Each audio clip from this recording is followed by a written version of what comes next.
Hello, hello, hello, hello. Oh, my hair's a mess. Ugh, I'm a mess. The doggy is not new, that's an old one.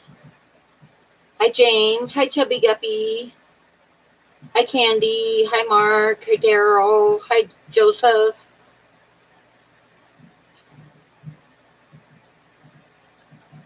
Hi, Longhouse. Hi, 44 Mad Guy. Ermagerd, it's Pam. Hi, Dan.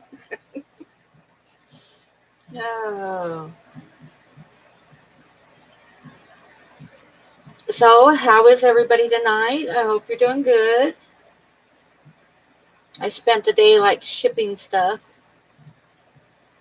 And if anybody didn't see, you should watch my video on the neat art supplies that Ginger Graves sent me from my wish list.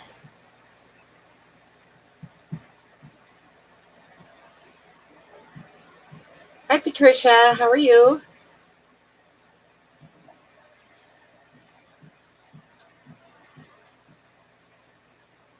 Hi, Anthony. How are you? Hi, Liz. Hi, Melvin. Oh, no, James. That sucks. That really sucks. Put a little bit of salt in the water and see if you can get him to eat some peas just in case. But if it's actual dropsy, it's usually it's not a disease in itself. It's indicative of a lot of times organs failing, like kidneys and stuff, and there's not really a lot you can do. Um, if it happens to be constipated, which hi Cody son, bettas tend to get constipated if they eat a lot of pellets and stuff. Then you might be able to save it with peas and a little bit of salt, or a little tiny bit of Epsom salt in the water might help with that. Like I say, if it's actual dropsy, a lot of times by the time they show signs of it, their kidneys and stuff are failing, and there's not much you can do. You walked into if it tends to be constipated. We were talking about you, Jess. I'm sorry, I didn't realize you were coming in. Uh, Freeze-dried daphnia. I make sure every other feeding with my bettas is white worms, so I usually don't have trouble with them getting constipated. I did lose one to dropsy one time.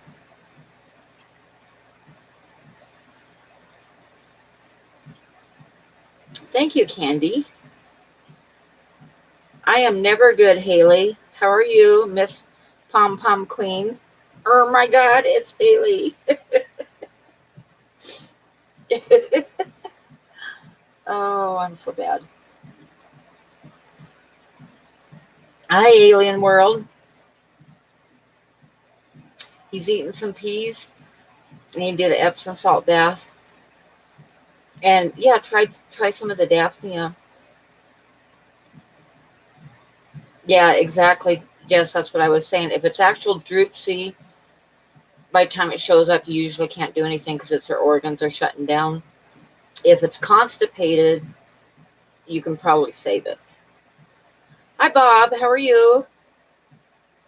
I saw your puppies on Instagram. They were so cute.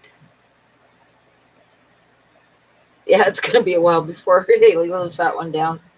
Did you notice the title of my stream, Haley? I did it just for you. Regretting all your childhood. Hi, Chewy. Hi, Ty. You drank too much coffee. Hi, Ty, and the coffee. I'm drinking coffee with Bailey's in it tonight. Just because. No, I wasn't referring to my Pam Pams. I was referring to Pom Poms. Your mom hasn't sent me any pictures yet. But if she sends me pictures of you with a perm, I will definitely use them to my advantage. Okay, go put your baby down to sleep.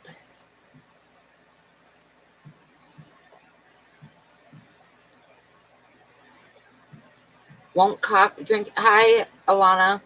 Won't coffee drinking this late keep you up? It doesn't keep me up at all because I live off coffee. It runs in my veins. Hi, Mike and Missy. Good to see you here.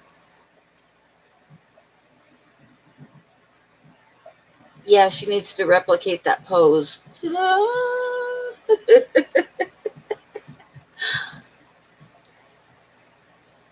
Bye, Longhouse. Thanks for stopping by.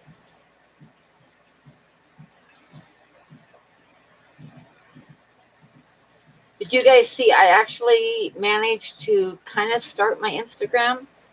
Hi, Maria. Got your box sent. Oh, you know that because I sent you the tracking number. Hi, Sandra.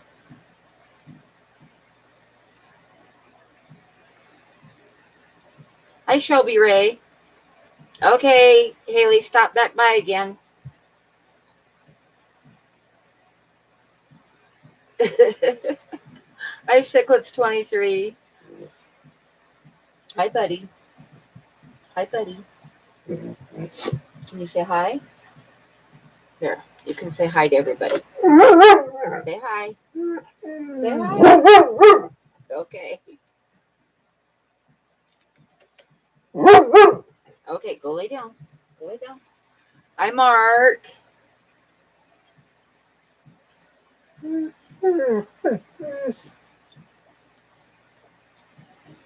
lay down.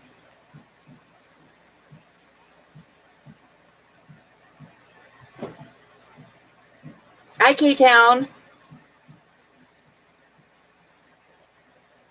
There was damage control, a confession, and she showed the picture. Yep. I think that, yeah, it was damage control because her mom was going to send me pictures. So she thought if she got on and like did damage control and showed some herself, it would like be okay. Hi, Don. I am on live chat. Am I missing stuff? Everybody, make sure you switch over to live chat so you don't miss anything. Hi, Thirsty. Bob is trying to order a new tank and having old people issues, or the site sucks, or both. Yeah, I ordered last week. I ordered. I'm going to miss some chat because it's going fast. It was not okay. I ordered two. Hi, Jesse. I ordered two 40 breeders, and I had to order them from Colorado because Cheyenne didn't have any. And it said that they would send me an email when they were ready, and they never sent me an email, and the money got refunded this morning. So I went back online again to Petco, and this time Cheyenne had them, so I did the same thing. I ordered from Cheyenne, and I'm waiting for them to send me an email. If they don't send me an email in a couple days, I'm going to call them because they're paid for and everything. I just need to go pick them up. 40 breeders for Pam. Yay, I ordered two of them.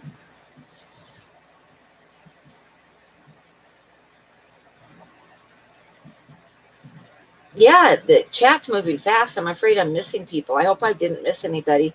If I missed anybody, hello.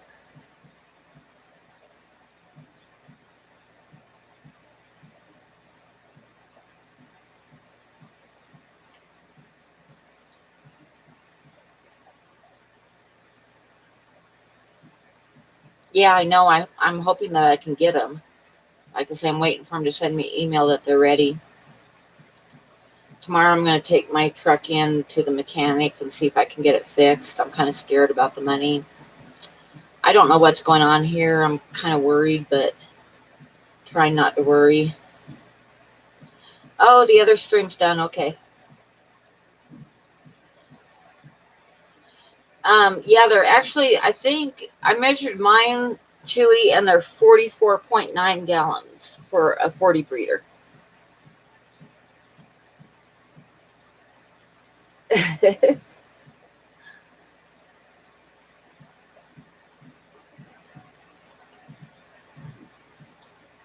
Yes, Dawn, I know nobody ever lets me forget anything that I screw up on. I rounded Rob. There's something wrong in the front end because it's squeaking really bad.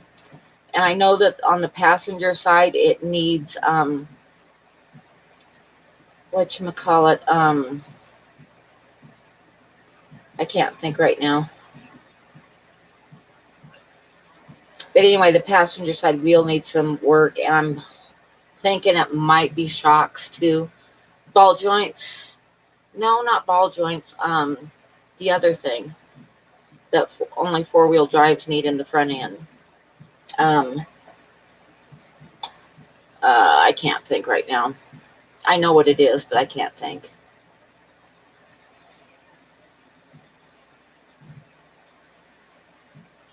No, not tie rod ends either. What's the other one that makes a clunking noise when you like pull forward and back up slow? You can hear it clunk.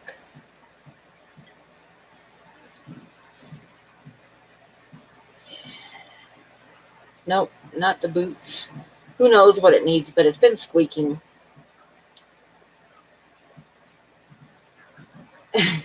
Chubby guppy, that's rude. U-joints, yes, it needs U-joints on the passenger side in the front.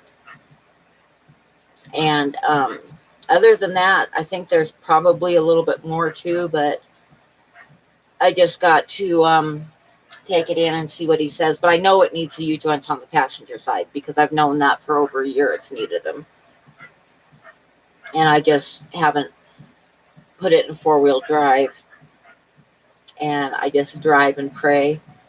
But something's squeaking, and I don't know if it's just that or if it's something else too. But I got to take it in and get it fixed because I need my truck. I need to be able to go out and get photographs. I need to stop and get my mail tomorrow because I haven't gotten my mail for a week, and I think there's something bad in there. So I'm not looking forward to that, but we shall see what it is. Because the owner of the trailer court has had the trailer court for sale for about a year now. And the rent's always included. It's a lot rent and sewer and water and sewer and garbage. And I went to take the garbage out today, and all the dumpsters are gone. So something's up with that.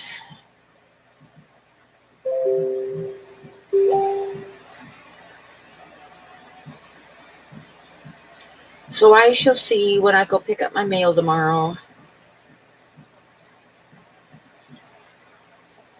I was kind of in a panic, what if he sold the trailer court and they're shutting it down, which is a possibility, and my trailer is not worth moving. And then I got thinking about it. It's like, because I just retired. I mean, I just quit my job. I'm trying to get started here. I can't lose my home. But I got thinking, okay, sell a couple big pieces and buy another trailer somewhere. That's what I would do. And I know before you guys say anything that I love the fish tank community, and I know you guys got my back too. So I'm not going to panic. Hey, Kiwi, how are you? Anyway, so that's what's going on here. That, and I sent a bunch of stuff in the mail today. And Jess, I sent your free drawing that you won, so you can relax. It's on its way.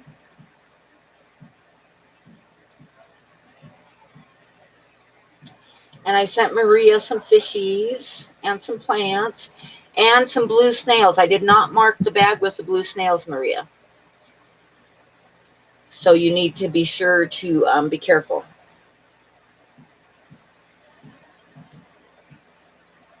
And the rice fish. Hi, Just Living.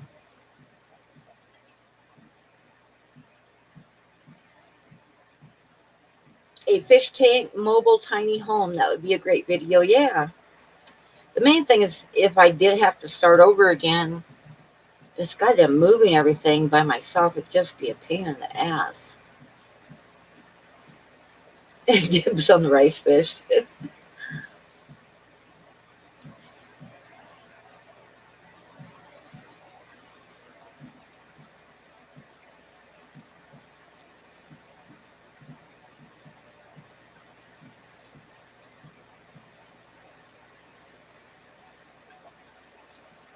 Maybe just a new garbage service. That could be it. Or it could be that he decided not to pay for the garbage service anymore. And we just have to get a new garbage service. But they would charge, I'm sure it would be expensive because I'm out of town. I'm not in town. So I'm thinking that I might have to figure out a way to make a once a week trip to the dump or something. Hi, Dr. Black. Thanks for stopping by. Did you finish your stream? I didn't want to run you off of your stream because everybody was having fun. So I didn't want to run anybody off your stream. No, I don't remember, Dawn. I had an idea tonight, though, and I'm going to run it by you guys and see what everybody thinks, okay? A few years ago, I was doing this, and it seemed to be popular, but I kind of slacked off on it. But I think I might start it again. What I was doing was little drawings that were the size of like a baseball card, exactly the size of a baseball card, actually. And they're not like really miniature drawings where you use like a teeny tiny point and do like a little tiny fine detail. They're more like an abbreviated drawing. So like I remember one of them was a rabbit, and one of them was like half of a calf's head, which turned out pretty cool and stuff. But anyway, it was a way for people to get like original work on the handmade paper, which I did them on the handmade bark paper for like $20 versus which I could also do prints for like $15 to $20. But what do you guys think of the little drawing idea? Because they're like collectibles, and I put them in a little card holder like for baseball cards. And they're cute little drawings, actually. And it's a way to get like an original drawing, be it somewhat small, but an original drawing for a halfway affordable price. Oh, Maria likes the idea. Candy likes it. Yeah, that's what I was thinking. It's a way that people could afford not just a print, but an original work without spending a fortune. No, I have not sold the bear yet. I've had couple people mention that they wanted me to take it up to the big gala at the bear place. They have an auction and stuff there. But the problem with that is, yes, I sell stuff there, but I lose money there too because it doesn't sell for that much. People get in on auctions to get a bargain. And yeah.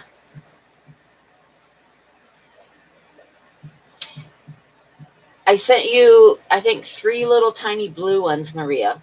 And like I say, they're in a little baggie with the plants. They're wrapped up in paper towels, so you'll know what it is. Do I have beer? No, I don't drink beer.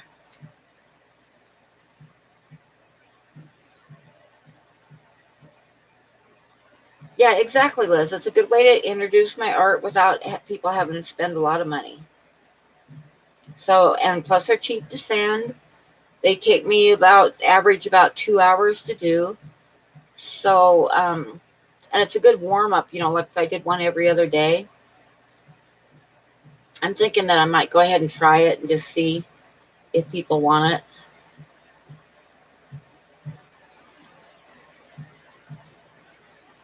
Yeah, I started Instagram. I still got to figure out how to do the hashtag things and stuff, but I got something on Instagram. I actually posted it, got it on my phone.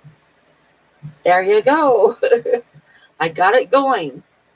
And then I found out I have a new sin, and that is laying in bed, going through Instagram, liking everybody's posts.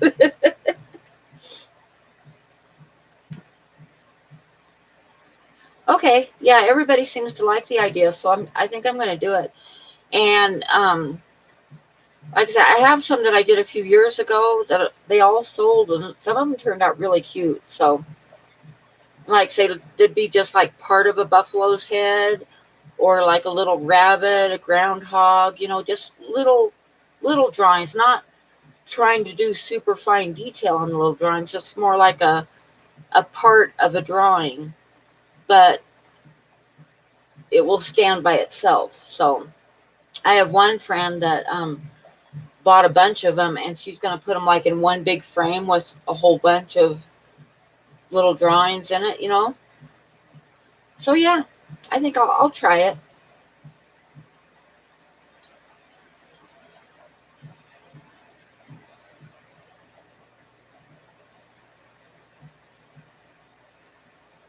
So yeah, I got to figure out the hashtag thing. I'll probably, before I post something else, I'm probably going to like message Dan and have him walk me through what the hell I'm supposed to do. Yes, I have Bailey's and coffee. And this is for you, Jess.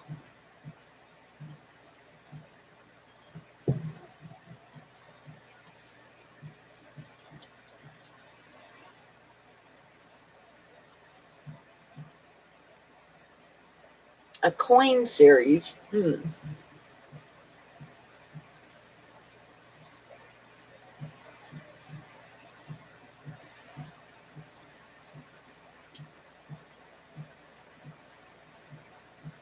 Working out in the Arizona desert. It's 9 p.m. here, and I just saw a big Crotalus matrix. Oh, a big rattlesnake. Yeah. Yeah. When I used to hunt arrowheads in Eastern Oregon, there was a lot of rattlesnakes. A lot of rattlesnakes, but they generally weren't real big. They were like, a big one was like 2 foot, 7 or 8 rattles. However, one of my neighbors in Eastern Washington found one in one of their irrigation pipes. There was a 6-foot rattlesnake, and it had like 18 rattles or something like that. It was in their irrigation pipe.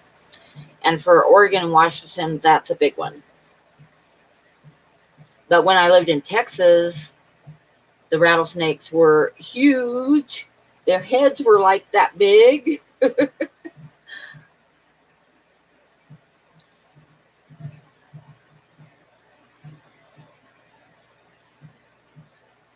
Oh, hi, Jay. How are you?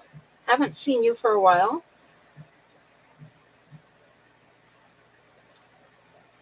I know I splurged a week ago and got a bottle of Bailey's.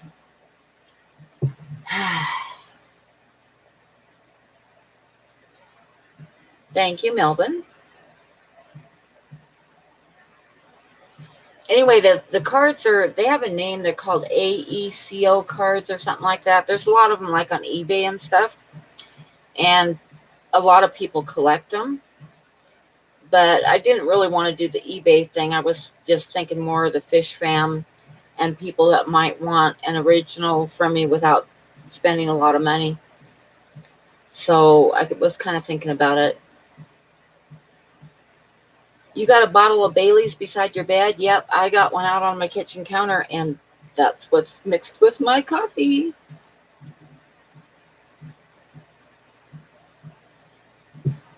Hi, Tampa Tom.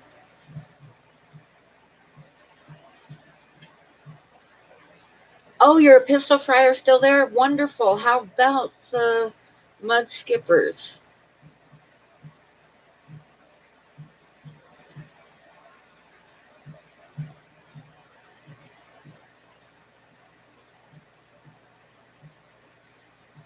A coaster series from Charcoals, yeah? Coaster series.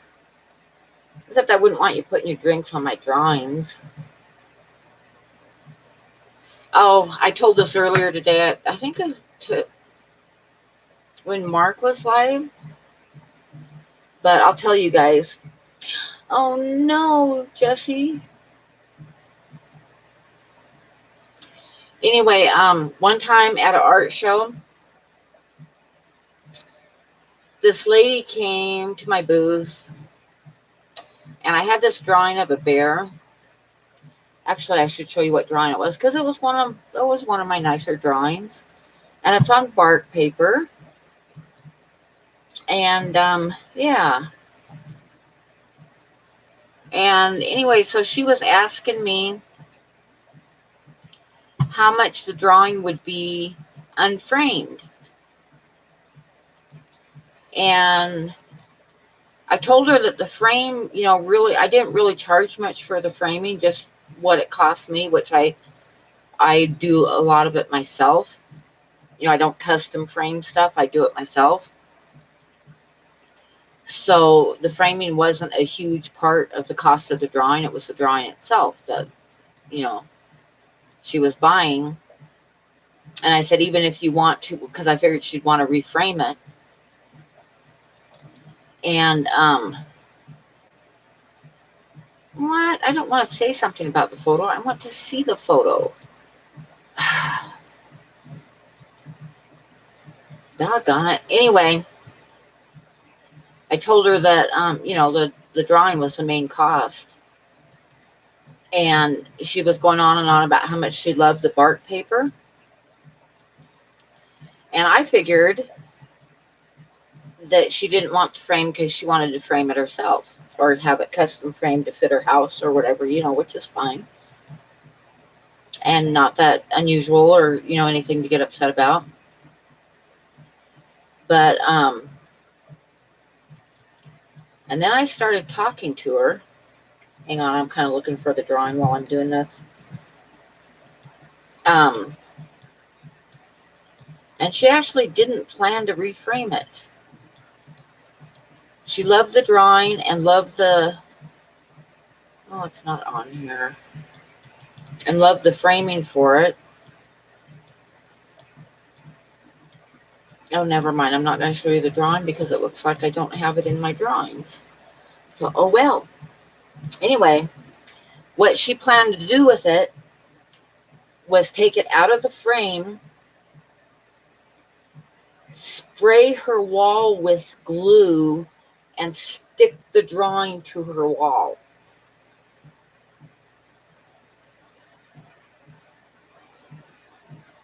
Hi, Valley Fish. Can I draw sharks? I could, but I'd have to have like an original photograph. I wouldn't use anything online because I don't use anything online. Most of my stuff is from my own photographs. Thank you, Sandra. Yeah, Ed, I was like horrified. I was absolutely horrified. She planned on gluing my drawing to her wall. You know how long it would last? I mean, with the air, grease from your kitchen, all that stuff. It's like, and I know money's money, but I put a lot of myself into my drawings. And I didn't sell it to her. I wouldn't sell it to her. Not knowing that she planned on ruining my drawing. No, I put too much time, too much of my heart and soul goes into my drawings to have someone do something like that. So, yeah, I was somewhat horrified. You've got an awesome tank background with cows on it. Uh-huh.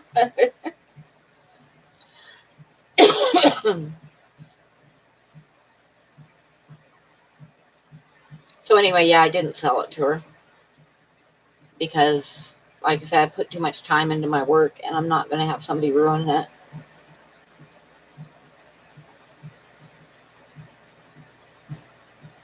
Exactly, Anthony. I mean, you put your heart and your soul into your work.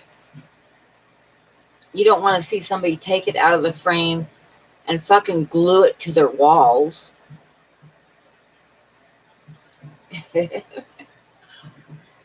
Well, I hope you like it when you get it, Jess. They're always a little bit different than the photographs. It's hard to photograph artwork.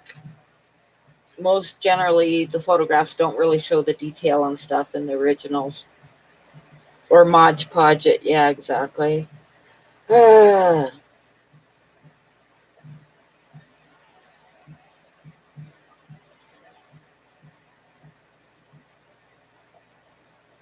Listening, but not always watching, messing with the fish in your tanks. That sounds like the perfect life.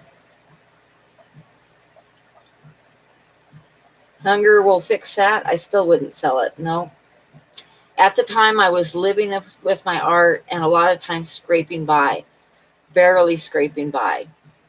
And I would not sell it to her. I just would not sell it to her.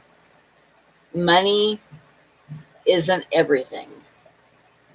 Money helps you survive, but money isn't everything.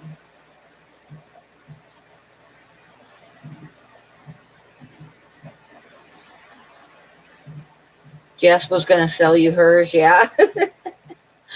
Oh.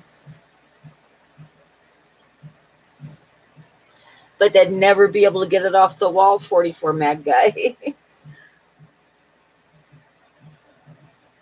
What I did was I told her, because she loved the paper, the handmade paper. I said, go buy some paper. Just go online and buy the paper and glue it to your walls.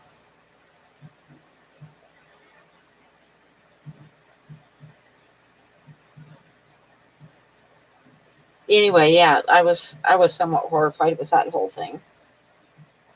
Yeah, where is Big D? He said he was going to be here, and he was all excited about me live streaming tonight, and now he's not here. You have a yard sale coming up? Are you going to sell my drawing at the yard sale? Hi, Kim. Buddy is laying here by my feet, sleeping away for $4.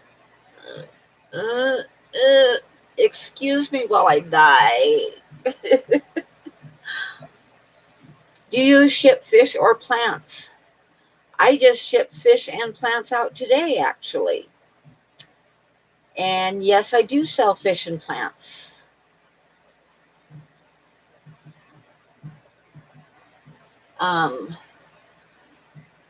Right now, plants-wise, all I have that I have excess of is dwarf Sagittarius, some kind of a lobelia, and tons of Java moss. Tons and tons of Java moss. Buddy is laying here sleeping. He's laying here sleeping.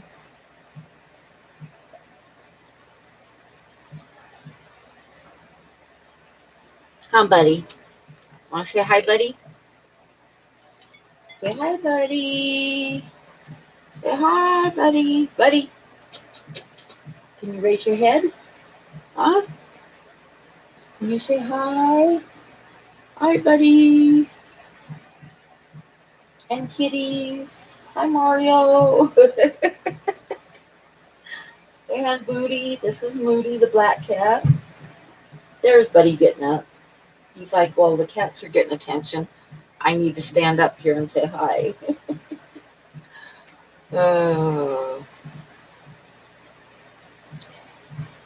No, I didn't yet, Cindy. I've got to pay my bills and get the truck fixed and see how much money I have left. And that is first on the list, is to try some of that for him.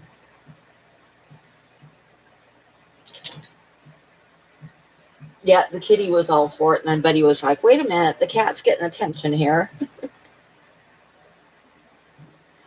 Just email me, Monica. I'm not going to overnight it, though, because it's too expensive, but I will send it priority, and it won't cost that much. Let me see. I'll put my email. And send me an email and let me know how much you want. I sell a pretty good bunch of Java moss for $5 plus shipping. Which shipping just Java moss would probably be about $8. But he found the Baileys. Yeah, you could send me some, Cindy, if you wanted to send some for Buddy. I never turned down anything for Buddy.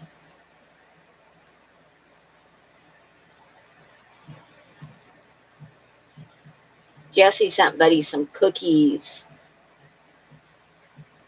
And like I said, I never turned Buddy. Yeah, Buddy is 11 years old, and he's starting to get hip dysplasia. And he's doing okay. When I let him outside, when I take him outside to go potty, he runs and he's all happy and stuff. He's having trouble with the stairs, though. the stairs up in the house, and he cannot jump into my truck anymore, and he cannot jump up onto my bed anymore. So I'm building him a ramp. I don't have it done yet, but I'm building him a ramp to go up the stairs into the house and for him to get in and out of my truck. But yeah, he's getting hip dysplasia, which is pretty common for German Shepherds, and I should be thankful that he didn't get it when he was younger, because I've seen like 6-year-old dogs get it, and he's 11 and he's just getting it. But it still makes me very sad because Buddy doesn't know that he's old. He thinks he's still a puppy, and Buddy's always been extremely athletic, and now he can't do that much. So anyway, that's what's going on with Buddy.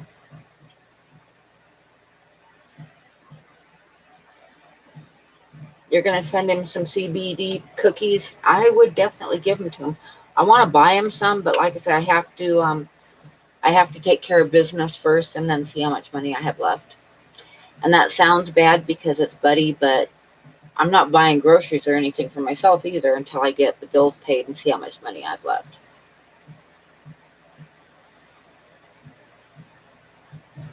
Hi, Joseph. Welcome back. The dwarf sag is, I'll send you probably a dozen or so plants for $5 plus shipping.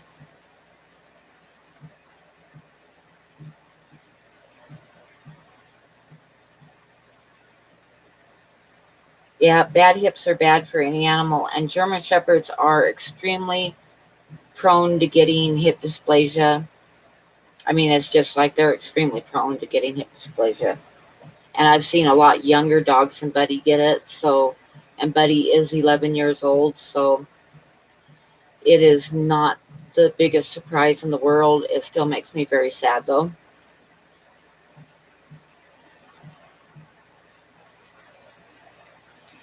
But he's doing okay.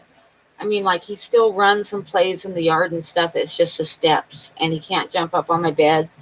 So Heather got him a couch to lay on, which he's laying on now, a little doggy couch. And I'm going to build a ramp for him because he's always been my co-pilot, and he can't get in the truck now, which is just, it's sad. Actually, though, like today, I wouldn't have taken him with me when I went to the post office anyway, because it was 85 degrees outside, and I think he's better off in the house where it's cooler. But yeah, I need to build him a ramp so he can get in and out of the truck and get up and down the steps easier. He can get up and down the steps into the house, but you can see it's hurting him when he does it.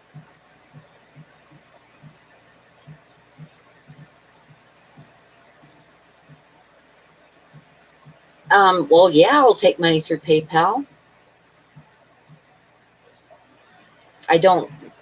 The hardest thing in the world is telling somebody thank you. So it's hard for me to say, send me money, because I don't like saying thank you. It's like really hard for me. But at the position that I'm at in this moment in time, yeah, I'd take it. Petco's heart-shaped treats are crazy good for the price. Your shepherd, Roddy, had hip dysplasia since he was about a year and a half. Yeah, see, I'm lucky Buddy's just now showing it. 6 months. Oh my God, that is so sad. And your dog was 14. See, Buddy's 11. I'm hoping that I can keep him going for at least a few more years. I'm hoping he makes it to 14, but if it gets to the point where he is in constant pain, I'm not going to put him through it, no matter how much it hurts me.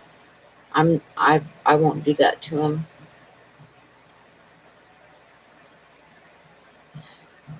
Yeah, when your co-pilot got old, you put your bed on the floor. Yeah, see, I've got like an antique bed that sits up really high, but Buddy's got his own bed now, so he doesn't have to get up on my bed.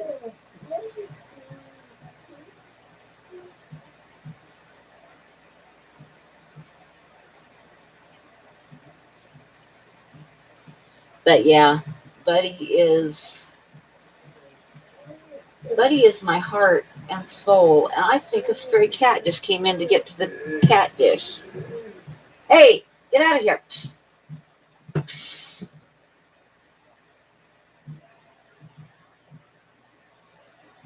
Is it? Go get that cat. Go get it, buddy. That cat is over there eating our cat food. You don't care, do you? That's one thing about Buddy. He loves cats. He doesn't care. Go get the cat. Go get that cat. Go get that cat. I didn't say drink out of the fish tub. I said go get that cat. He's not going to listen to me at all. Oh, dear. Yeah, he came for the free food. That's exactly right. Yep. I got home from work one night. Of course, now I don't work because I quit my job so I can do my art full time. But I got home from work one night and one of the cats had knocked the front door open. So Buddy was laying out in the front yard waiting for me. Thank God he's such a good dog because he doesn't run off or anything. He was just laying there waiting for me. And I came in the house and my two cats were laying on Buddy's bed sleeping along with the stray cat. There was a stray cat they had invited over for dinner that had eaten and was curled up with sleeping with them. Now I totally don't know what's going on in the chat, so hang on while I try to catch up.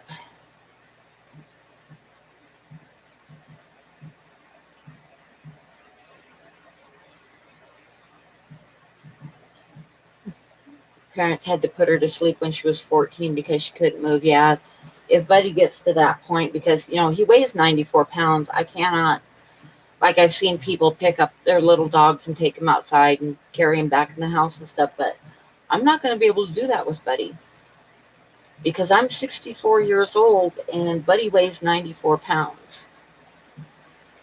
But hopefully that will not come to that for a long time, I hope.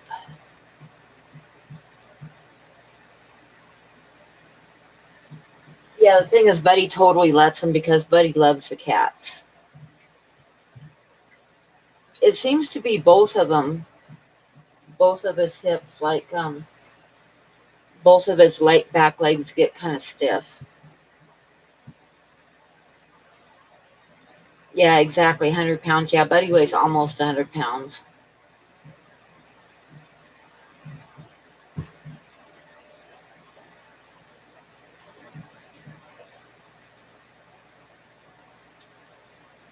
Okay, so I don't know what else I missed, but I will read from here on out because I was talking too much. But anyway, so everybody knows about the camping trip. We haven't mentioned that for a long time.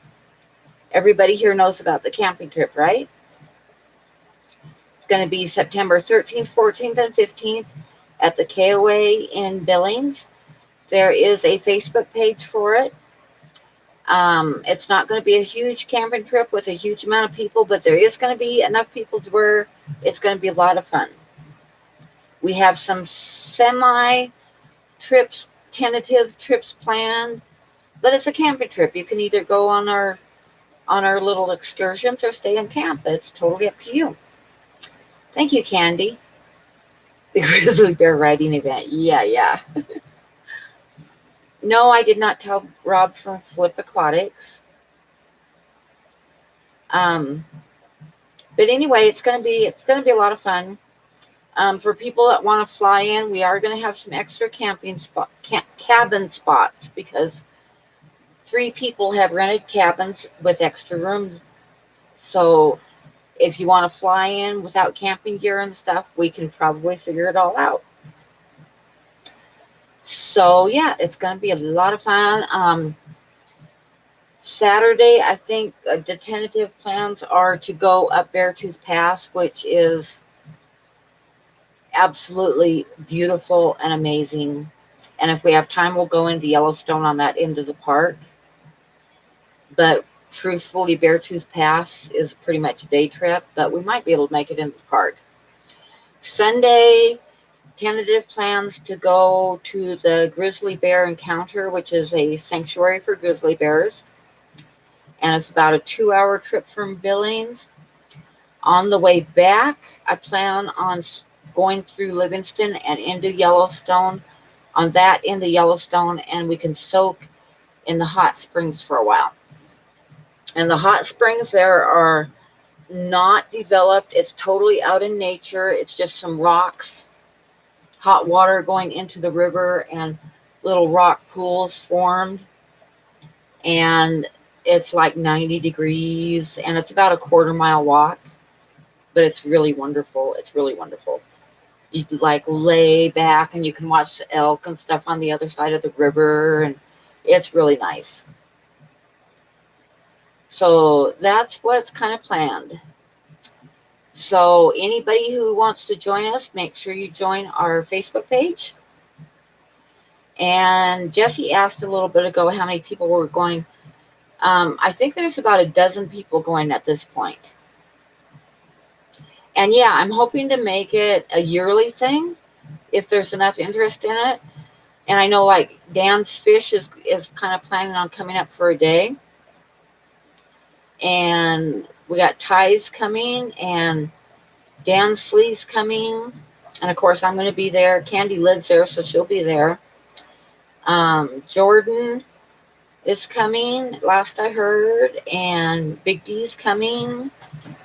And a few other people. I can't remember everybody offhand, but yeah, it's not going to be huge, but it will be a lot of fun.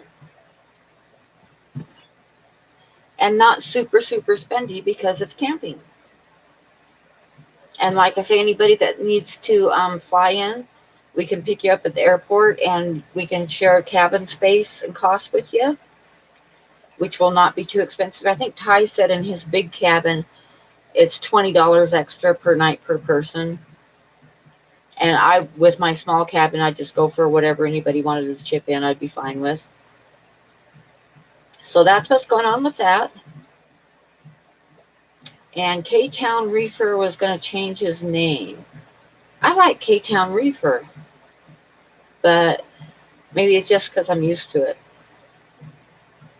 Not super spendy till Pam robs you. That's right. Hi, Full Moon. How are you? So either aquariums or aquatics. K-Town Aquatics would be good, I think. Yeah. There's a K-Town Reefer. I know you have freshwater too, so maybe it would be good to change it to aquatics. Maybe you'd get more subs.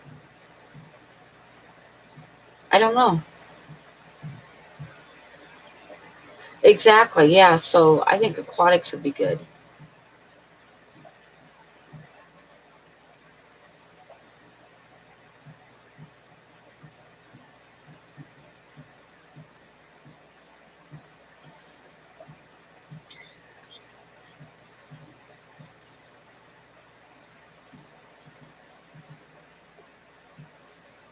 They all sound awesome. Yeah. I can see K-Town Reefer though. It might put off some freshwater people. So yeah. I've been thinking about changing my name, but I don't know what I'd change it to. Maybe 64 Punchy? Oh.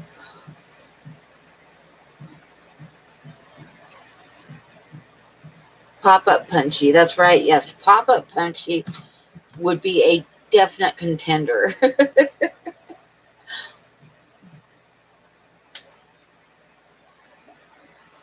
Yeah, you can't leave your dogs, Bob, and I totally understand that, especially when you have one that's not going to be around that much longer. You can't leave them with somebody else to take care of them now. Pam's V-necks and rice fish.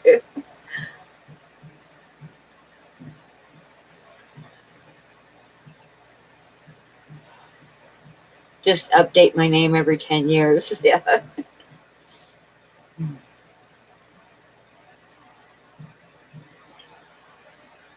Pickle Punch? No.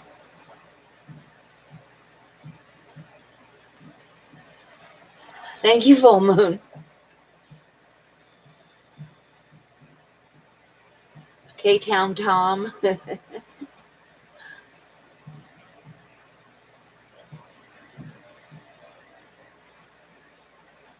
Aquariums is best for when people do a search for a store, but they all sound good. Yep, but you got a point.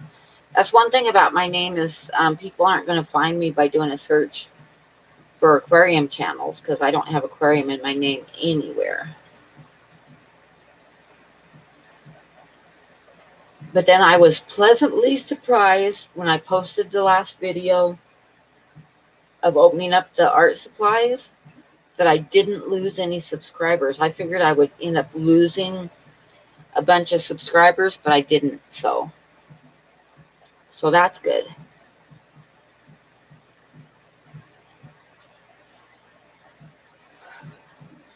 Exactly, Mad Guy. That's another reason I haven't changed my name is because nobody would know who I was.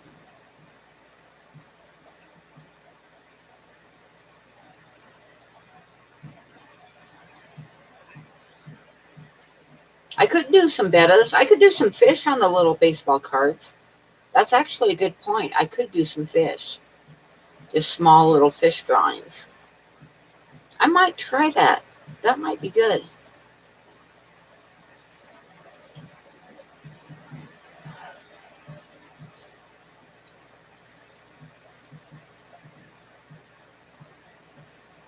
You went to Dick Blick's website to look around? It's the best art website out there as far as prices go. They have decent quality stuff. They have cheap stuff too, but they do carry the better quality stuff, and it's the cheapest place you're going to find it.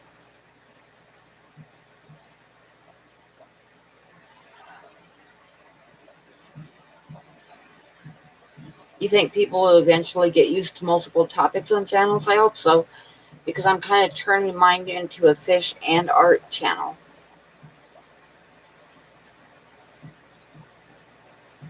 You only sent me one small thing? Okay. I'm happy if you sent me a charcoal pencil for $1. That makes me happy.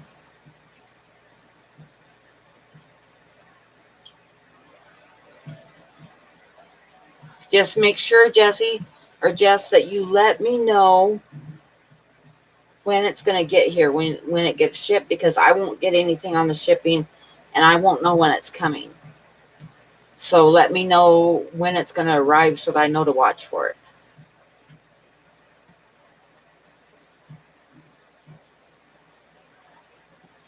The art of fish keeping. Oh my God, Monica, that's good. That's really good. I like that. I wonder if I could incorporate that into my name somehow. Probably not, but that would be good.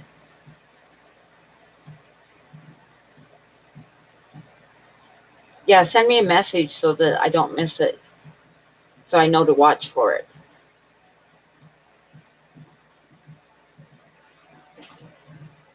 Yeah, but that's still fish, Bob. See, I'm like diversifying into fish and art stuff.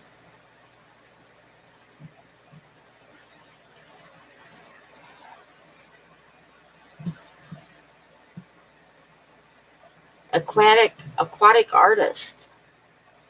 I like that too. But I do like the art of fish keeping. That's kind of good. Can I do the long ones at 54 punchy and then like hyphen the art of fish keeping? I don't know. Okay, cichlids, we shall see you later. Thanks for stopping by. Have a good night.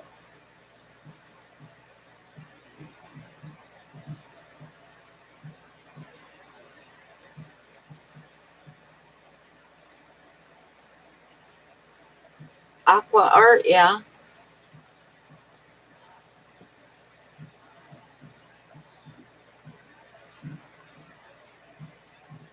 I don't think you'd alienate the reefers because it would include the reefers too, right?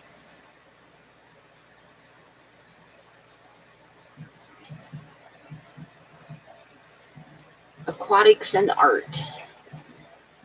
I like the art of fish keeping the best, though. I like that.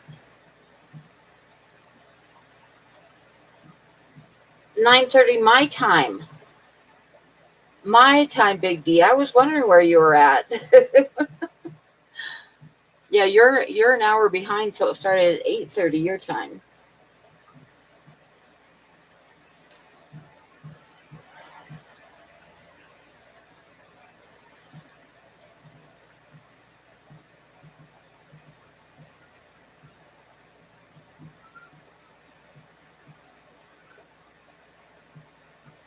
I think betta should always have a name. Yeah, I like the art of fish keeping. I like that a lot.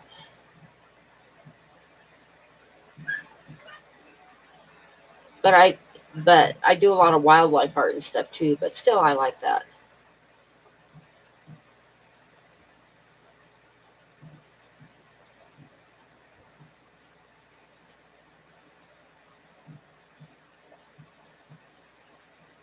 I have two that I haven't named yet. I got to come up with names for them. But yeah, bettas need names. Goldfish need names, and bettas need names. Yeah, I like the art of fish keeping best. Can I have that long of a name on YouTube? Because I've never tried to change my name before.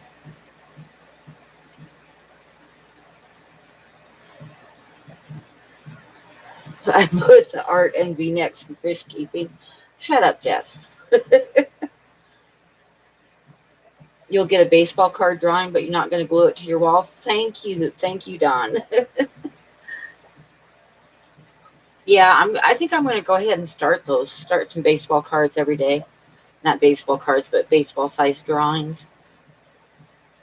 And like I said, I was looking back at them, and a lot of them were really good. So I think you guys will like them. And I could do fish too. I could do like bettas and stuff.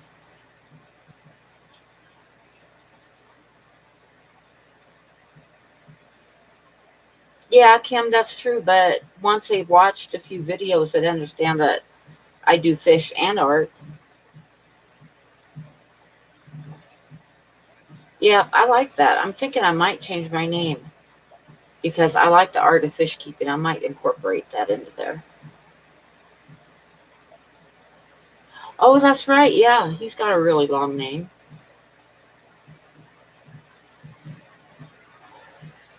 Oh my God, no, don't put him in your bicycle spokes. Oh.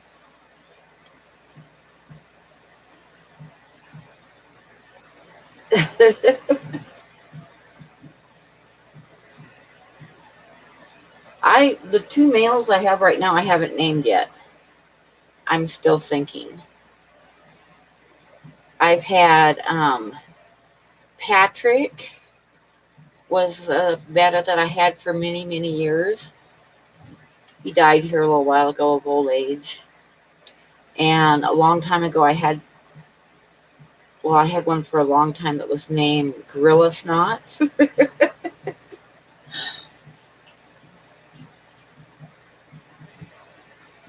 54 Punchy and the Art of Aquatics. Gorilla Snot, yeah. I had a betta named Gorilla Snot. Oh. Yeah, they would look nice in a shadow box.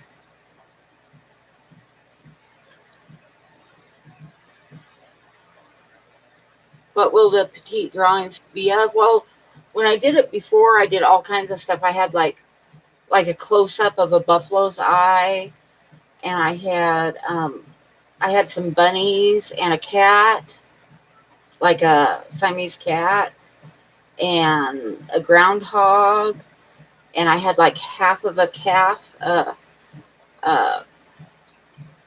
calf's head, which was actually a pretty cool drawing, and just stuff like that. They aren't like miniatures, as in taking a super fine point and trying to put little teeny teeny detail.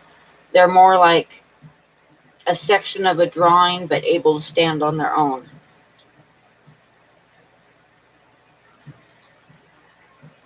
Don't let Pam name your betta. You don't like Gorilla Snot? Snot? Oh. Could you draw a pika? I can draw anything if I have photographs of it, but I won't use photographs that are online. And I generally will only use my own photographs unless I'm doing a commission for somebody. Like if somebody's got like a drawing of someone's dog or something that I cannot physically go see because they're across the country, then I will use their photographs. But I will not go online and pull a photograph off the web someplace and use it to make a drawing. I just won't. That's not what I do.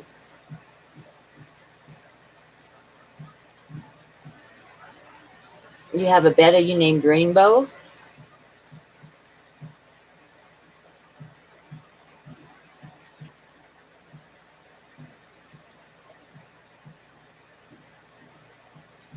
Ghost Pirate's kind of cool. Kellogg's is cool. I like that. Yeah, I don't know how I came up with the name Gorilla Snot. He just kind of ended up being named Gorilla Snot. Norman, yep. Yep, yep. Thank you, Candy, for all the links.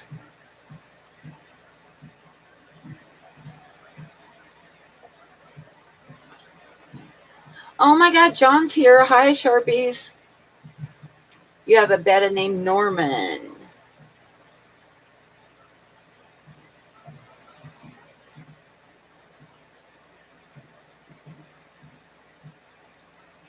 You're feeling really good? So am I. Hi, Crystal. Hi, Pets Addicts.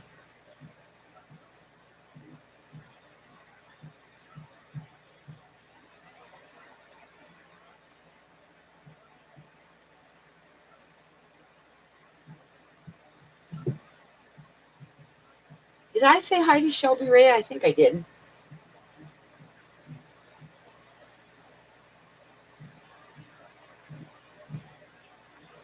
And Jay's on the phone, but he's still here.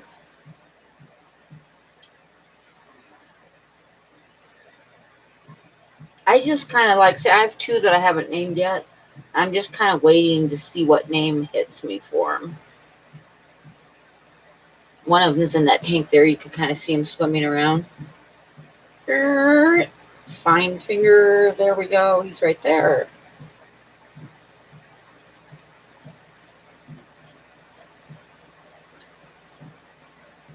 Jump Arena. Yep, exactly.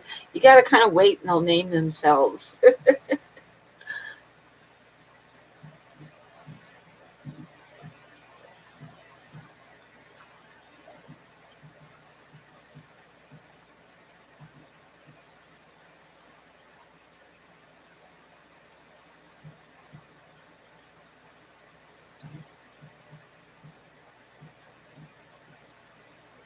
No gluing anything to walls. No. Okay, 44 Mad Guys. Catch you on the next one.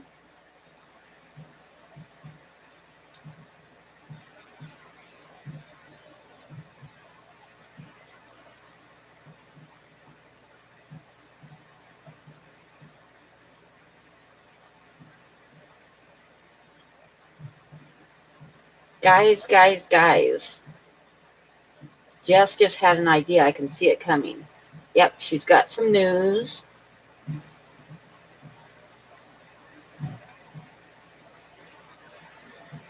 Yeah, Grumpy's a good name for Betta.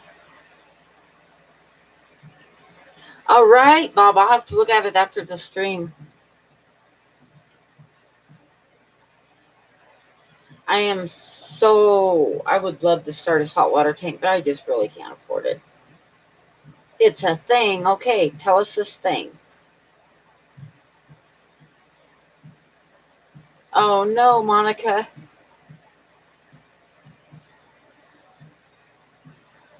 Herp and derp for a pair of Bettas.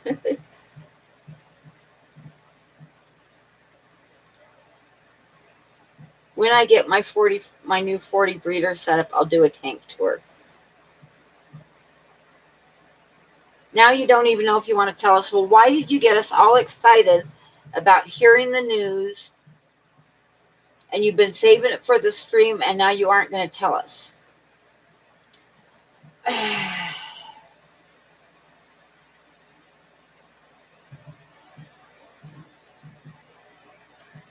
I know, Dan. That's what we got to chew her out for that. It's kind of like being a prick tease, you know?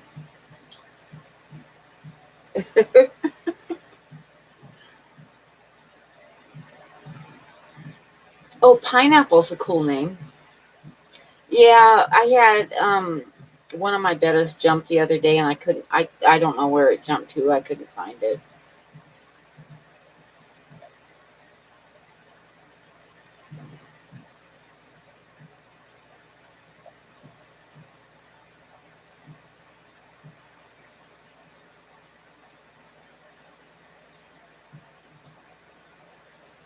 Yep, everybody throw their fish towels at Jess. You're just going to go live in 5 minutes and cut me off to announce it? Okay, fine. Fine, go ahead. You got to pee first. You have to do a video because you got some good news? Good. I will look for it. Yeah, I think I've had 2 of them just totally disappear like that.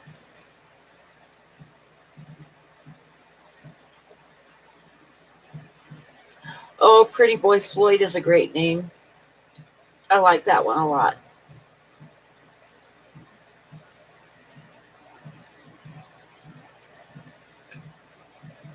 I gotta think of a name for mine. I got 2 bettas I haven't named yet. Okay, well, go pee, Jess. Don't just talk about it, go do it.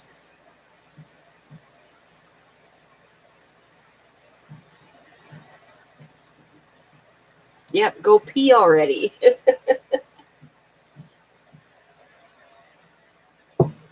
Yeah, that guy's an elephant ear. I could name him Dumbo. I don't know. He hasn't spoken to me yet, though, and told me what his name should be. And the other one is a marble that is, he started out almost looking totally white, except when you look close at him, it wasn't white, he was light blue. And now his main body, and he had like dark navy blue spots on him.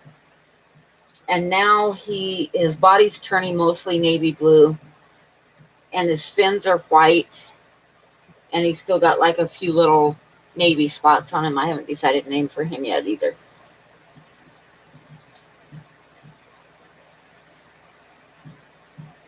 Yeah, I know. That's the thing. Dumbo's kind of like, there's probably a million bettas named Dumbo.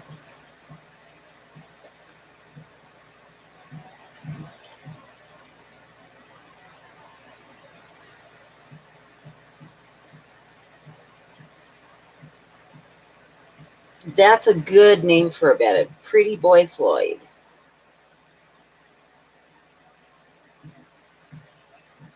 Chewy sent you here?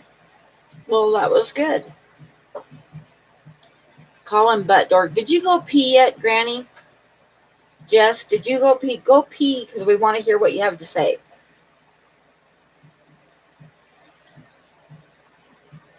Yeah, the white's disappearing on my little guy too, but it never was really white. It's more of like a really, really light blue. But it looks white until you get up close to him, and then you see it's like really light blue. That's a little bit too much information, Jess. We don't need to know about you wiping. Make sure you wash your hands and then come back and talk to us.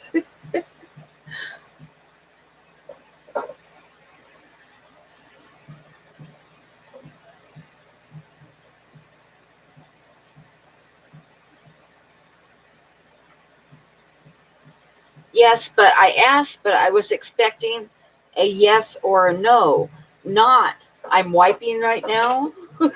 That's like, okay. Hi, Byron. How are you tonight? We're just talking about going pee. It's a typical punchy live stream.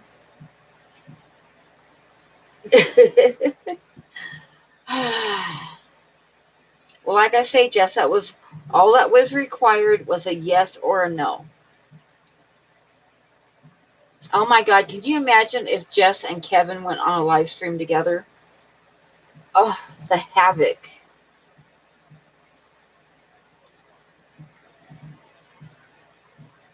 Well, that's very true, Shelby. That's very true. Drip drying is not good.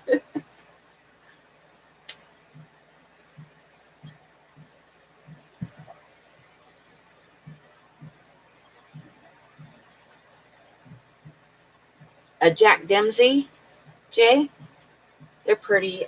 I'm just like, I stick to little fish, but some of those guys are really pretty, I gotta admit.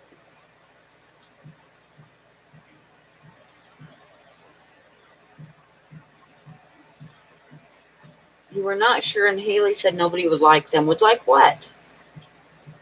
I missed something here.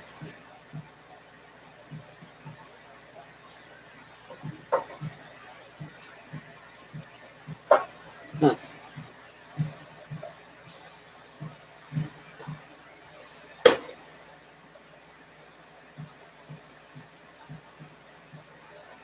There's a lot of noise coming from my kitchen. Oh, it's Mario jumped up on the table.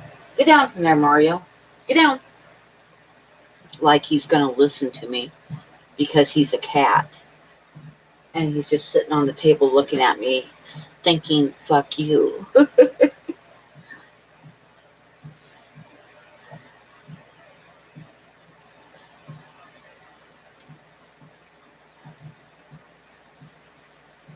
Okay, Jess, yep. Get down. You're absolutely right. She's got to be dry by now. Let's hear it.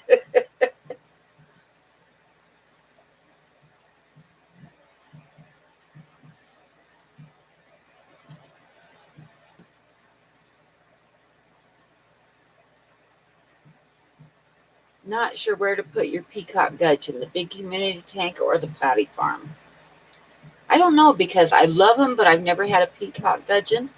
So I am not sure exactly what their temperament is. Okay, I have to know what you're talking about, Kim. What are you going to do and put on Instagram? 116, no. Well, there you go. He's got 2 peacocks in a 60-gallon community.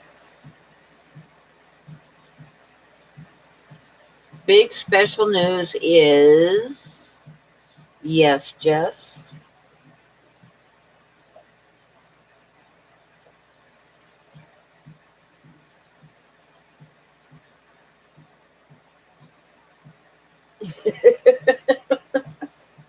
Oh. Jess is just yanking our chain. Yep. You're going to help flip aquatics at Aquashella. That sounds like fun. That's awesome.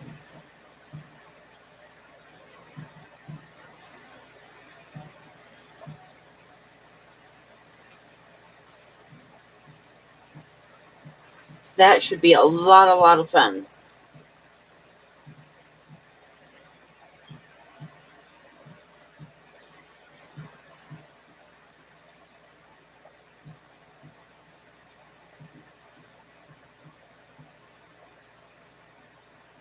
Vinyl fish families for your rear car glass or anything else. Like channel names, emails, etc. That's kind of cool. That's a good idea, Kim. I think that's a really good idea.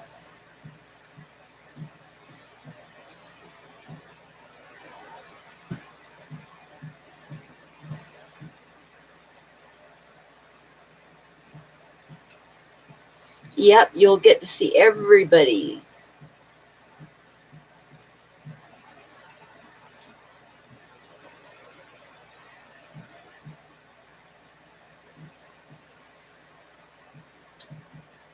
I'd be happy just going to Aquashella. Yeah, me too. But this camping trip is going to be a lot of fun. And really, the camping is more my style than going to a big city thing. So I think I'm going to just do this camping thing and then plan on doing it again next year. And it might slowly grow. I don't really want it to be like hundreds and hundreds of people, though, because I think it'd be more fun to just have it small. Hi, Ginger. Did everybody see the video of the stuff that Ginger sent me? It was pretty awesome.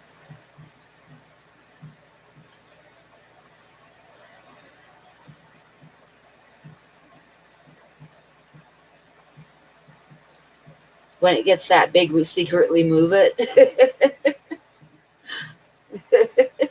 Let everybody else go to the big one, and we'll start a small one.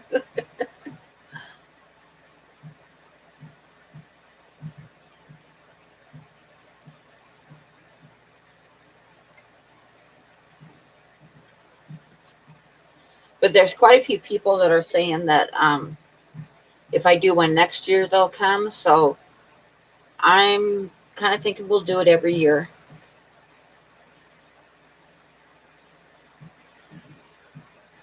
And like I say, a camping one is much more not my style than doing a big city thing like Aquashella and stuff.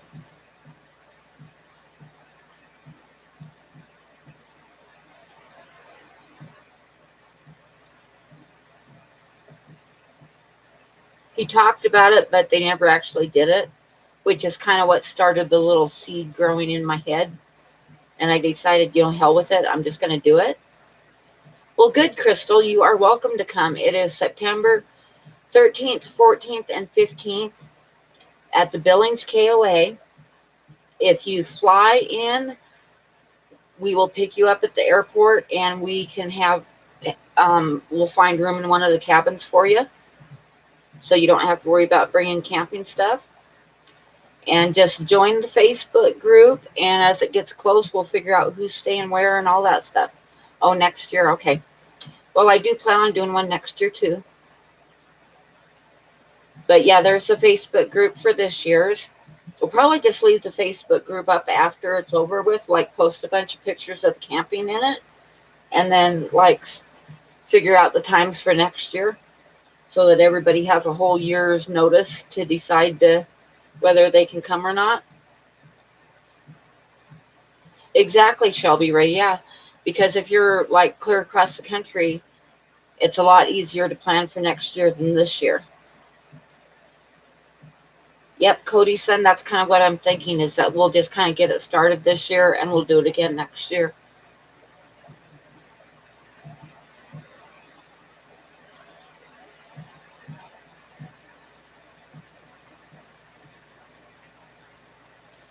Okay, what did Sharpie? Is Sharpie's going to get a new job at a LFS? I missed it. It's an aquarium event, except that it's going to be camping.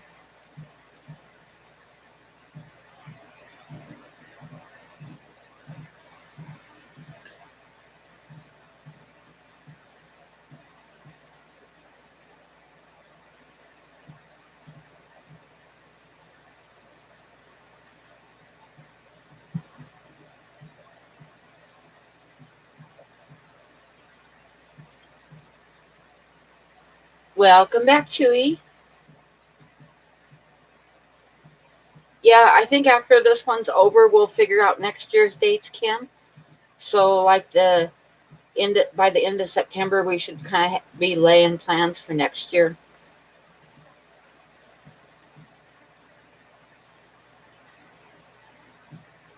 Yep, I love camping.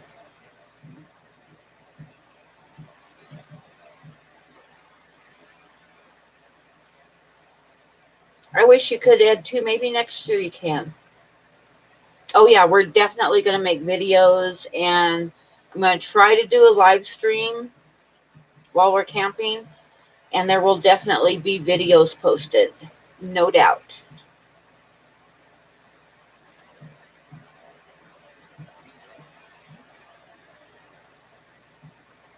You're not a camper? Well, that's why we've got cabins, too.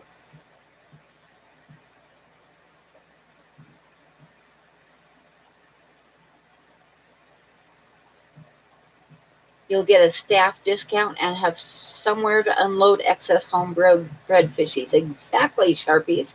I hope you get it. That sounds like fun. Yeah, we have cabins. So you can either camp or you can share some cabin space with beds and everything.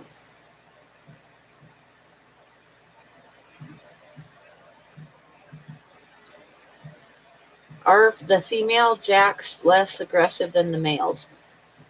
I don't know because I don't do cichlids, but somebody in here might know. Camp and look for UFOs. Yep. Nice, K-Town.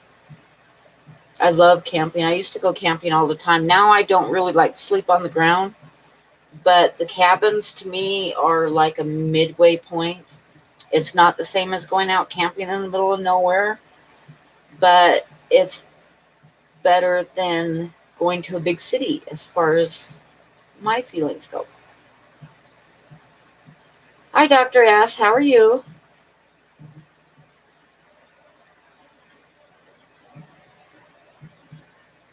You have a really sweet jack, female jack. Fish fan car vinyls. Yep, exactly. I think that's a good idea, Kim.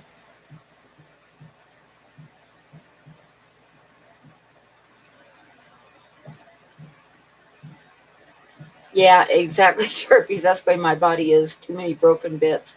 Actually, like sleeping on the ground, my knees start hurting so bad that I can't do it anymore.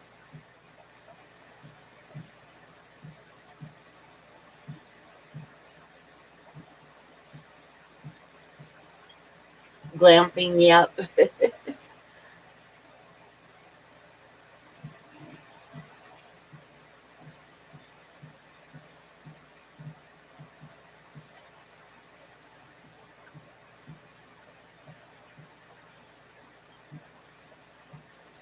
You have a co-op sticker on your truck. Awesome.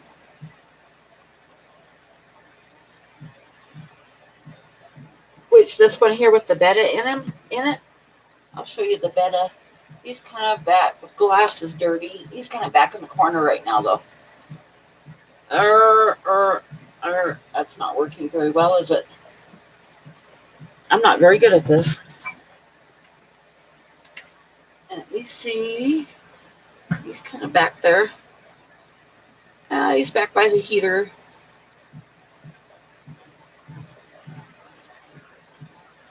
He's a Dumbo ear. You can see a very big Dumbo ear.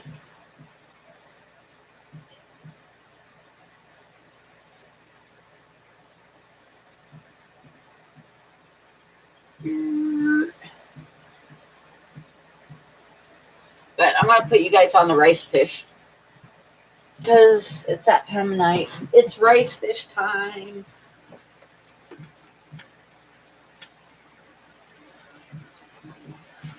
And I'll give them a little bit of food to munch on. Some bug bites tonight. Bug bites for the rice fish.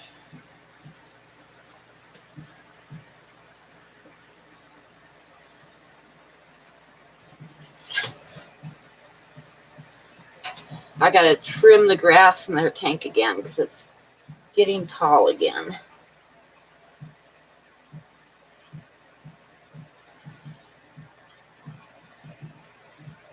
Your tangerine lobster loves bug bites? Cool.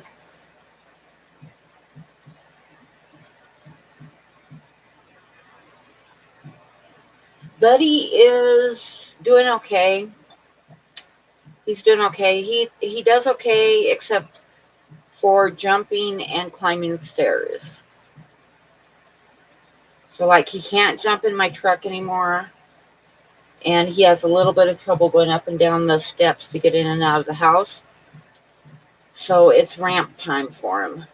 But once he's in the yard and stuff, he'll run and play, and it looks like he's a young kid, but yeah, he's not. But he can't jump on my bed anymore, but he's got his own bed. He can't get in my truck, but I'm going to build him a ramp. No bra time is the best time. Yes, it's time to take off the bra. You have a collection of bras by your laptop. That's hilarious.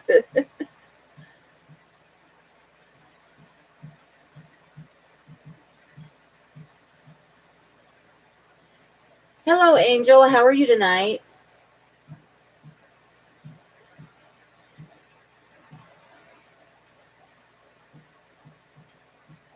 Yeah, I need to trim the tank because the grass is getting pretty tall again. I need to cut it down a little bit.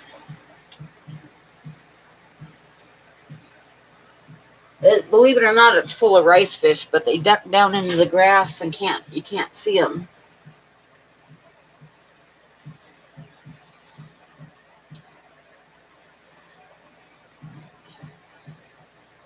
Oh my God, I should show you guys this. I wonder if I have this picture I wonder if I saved it anywhere. Okay, I'm going to be missing the chat for just a sec while I look and see if I still have a photograph in Facebook. I probably didn't save it because I'm like that. But maybe I have it in one of my albums. So let me look real quick. right there. And albums. I probably didn't save it though, unfortunately.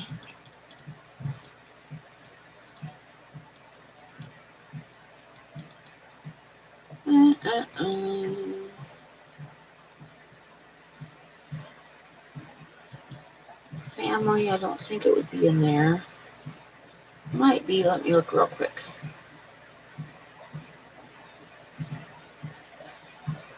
I don't think I saved it, but it's a great picture. But I probably didn't save it. Nope, it's not looking like I didn't. It looks like I didn't save it. I don't think I saved it.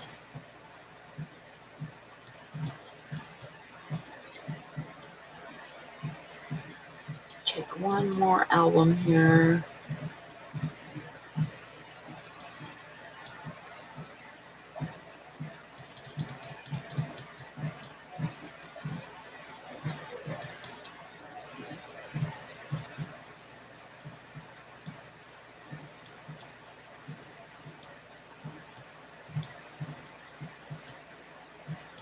Nope, I didn't save it. I'm sorry. I shouldn't have brought it up.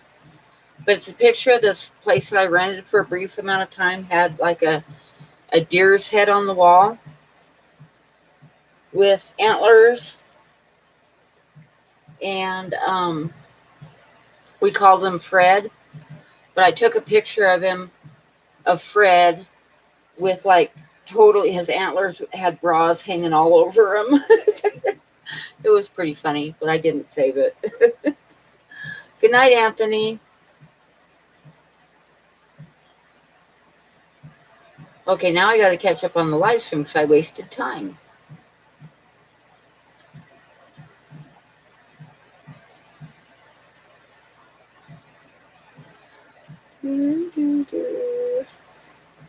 Should I make my live stream private?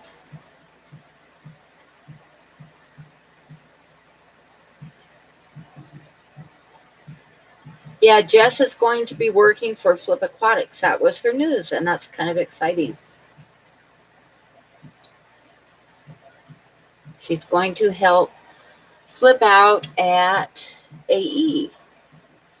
Well, hello, Carson.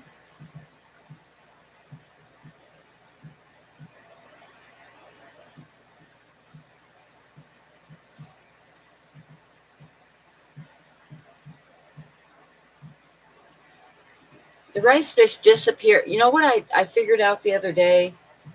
Why the rice fish like duck down into the grass and stuff? It's the little red light on the camera. As soon as like the camera can be sitting there, but as soon as I start a live stream and that red light comes on, they duck and hide.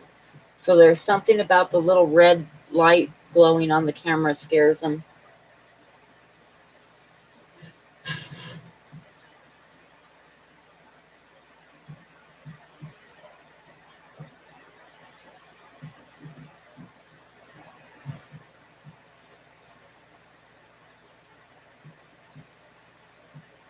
I'm not sure what all I missed. That could be fish tube. And hi, by the way. But yeah, it's the red light on the camera makes them duck and hide.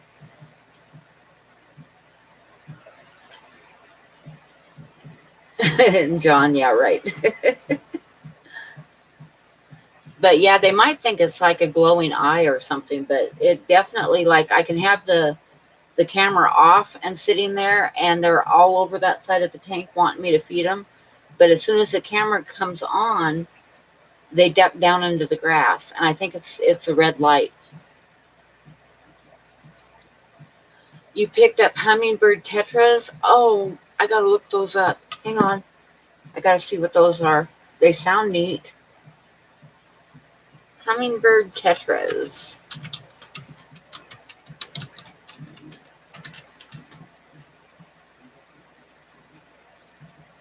Hummingbird darter tetras. I'm going to click on images because I don't want to click a video. Oh, those are cute, Jessie. I really like those. Those are pretty little guys.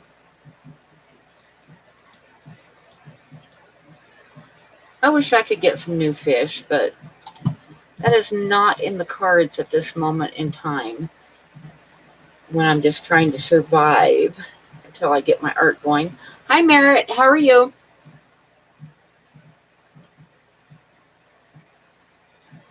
Look them up, Carson.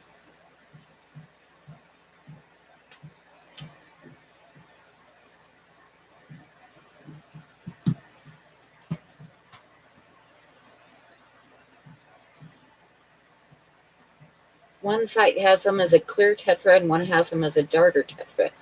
The what I just looked at was kind of clear with color on their fins and stuff.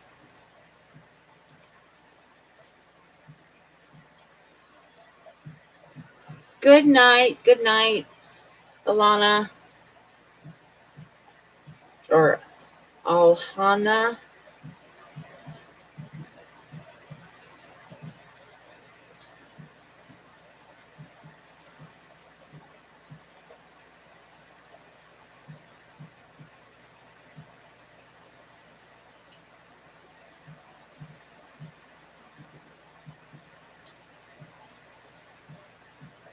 They're bottom dwellers, huh?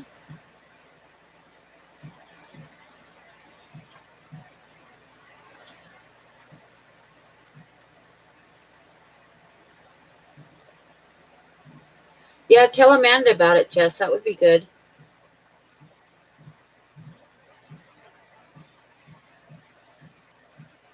You spent $200 on an ADA tank. Oh my God. I'm doing good, Merritt. Just drawing and painting, the usual stuffs. And Candy has some fry from the Daisy's rice fish that I sent her. I don't have any carnivorous plants, but I would love to get some sometime.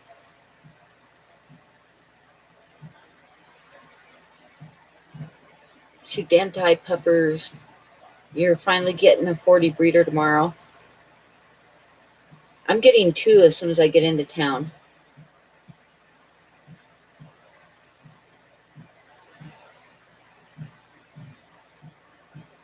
Your feet stink? Oh, thank you for sharing that with us.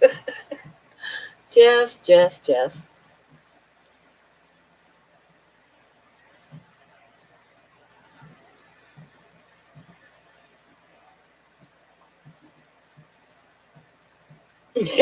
Shelby says she probably peed on them.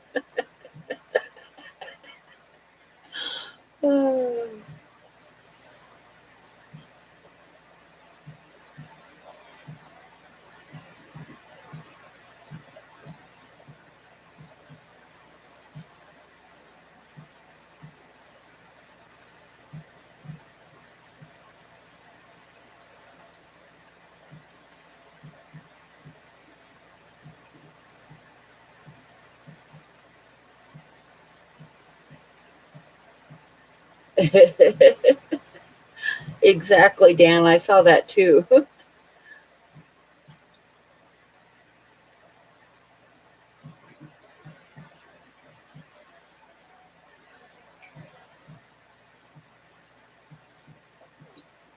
Did he mention buying a pistols from you, Candy? The warning came too late.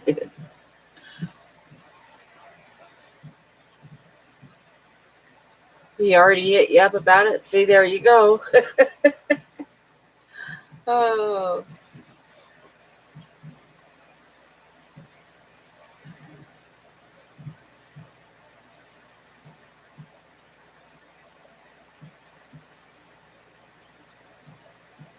See, if you look in the grass, you can see all the rice fish are in the grass. And they'll like dart out and grab a piece of food, then duck back into the grass again. Like I say, they don't act like that except when the camera's on. So it's got to be something about the red glowing light. You're breaking down your 10-gallon tanks and combining community fish. That will be kind of awesome, Ginger.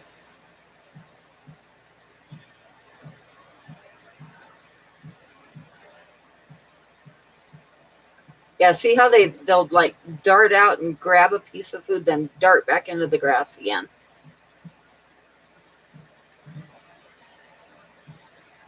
It might be too because I sold quite a few of them so that they don't have as big a school in there. So that might make a difference too, but they're definitely out and about until the camera comes on and then they're gone.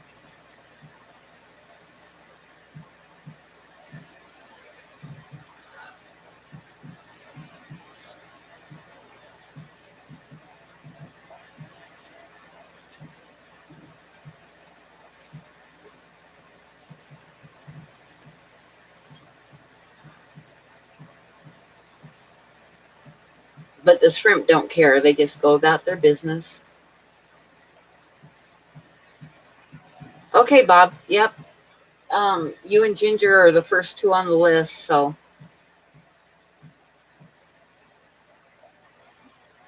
you notice it didn't happen before the V-neck thunder showing stream. You guys, you seriously, it was a V-neck T-shirt.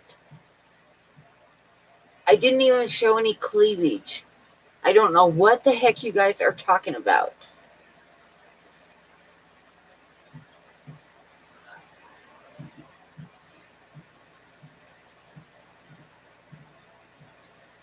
Try putting a rubber. Oh, that's a good idea, Ed. I might try that out before the next stream because it definitely seems to bother them.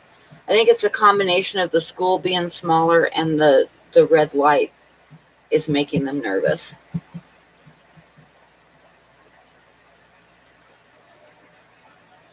You can see them sitting down there hiding in the grass, but like I say, they just and before they'd be over in the corner begging for food. So I think I sold too many of them for them to be comfortable.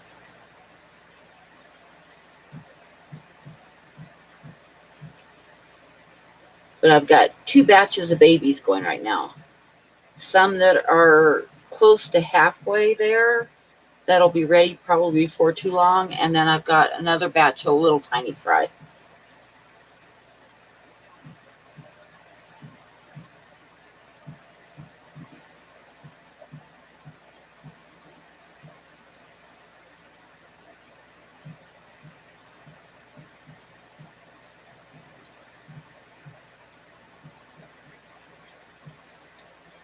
When will I do a hangout on my stream? I haven't even really tried to do one. I might try a couple hangouts with like impromptu streams instead of my scheduled one and just see if I can figure it all out.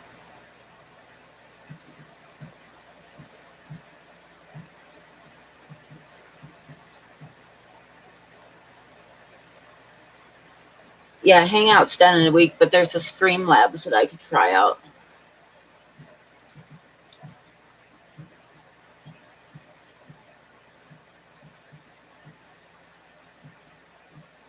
You're gonna mess with it tomorrow, yeah.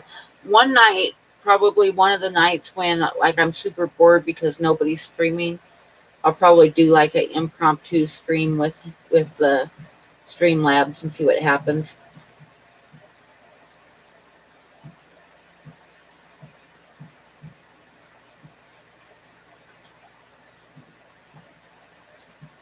Oh, your crebensis are colored up and staking out territory. That's kind of exciting.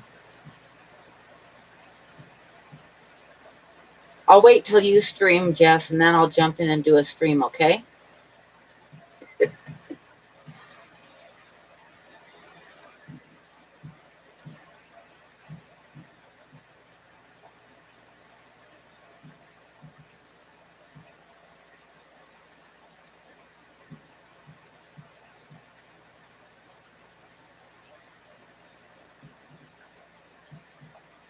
From what rumors I've heard, I don't know what's going on for sure. I mean, I don't know, but it sounds to me like they might still have the Google Hangouts, but they're going to charge for it.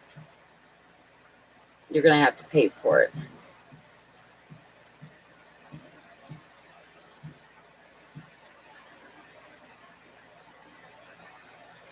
The grass in that tank is just dwarf Sagittarius. and I need to mow it again. I just periodically like cut it way down, and it gets thicker and thicker and thicker.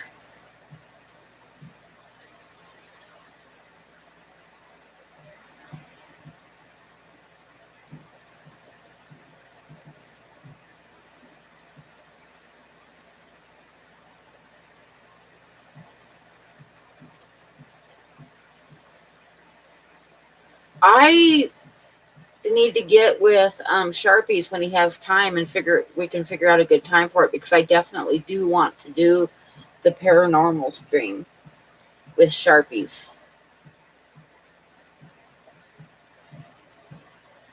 That will be a very fun one. Is he still here?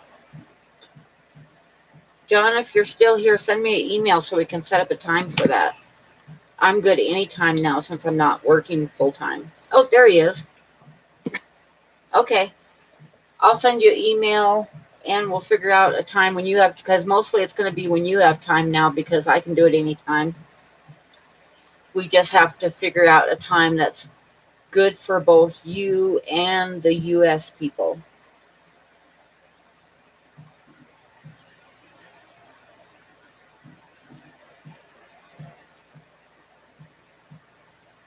That one I'll probably do a Streamlabs on, so that if anybody else has stories, they can jump on and do them. Yeah, we're going to do a paranormal story stream with everybody's paranormal experiences. Yes, that's still in the works. John and I are going to do that.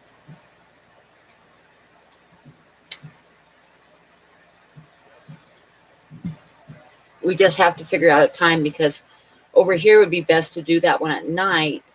But if we do it at night, it's going to be like super early in the morning for John. So we got to kind of figure out a good time.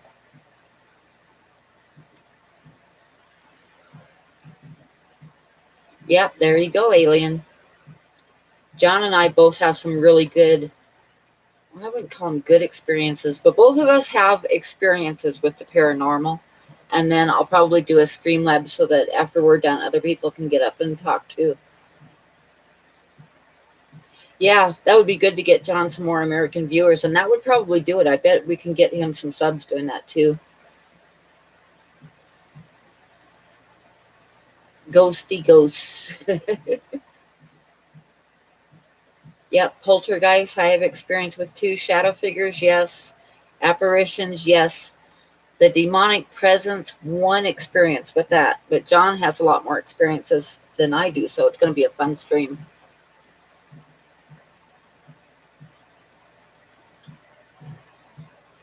Do I have a story? I keep, every time I think of them, I forget them when I live stream. So, and I know I've thought of a few funny things and then I forget. I need to write it down when I think of them, but I didn't yet, so I don't have any right now.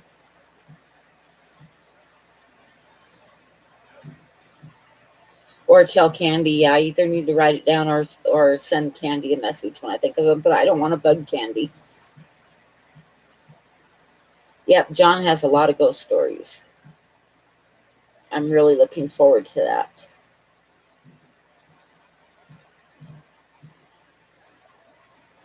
Wow, Ginger. I'll keep my fingers crossed for you.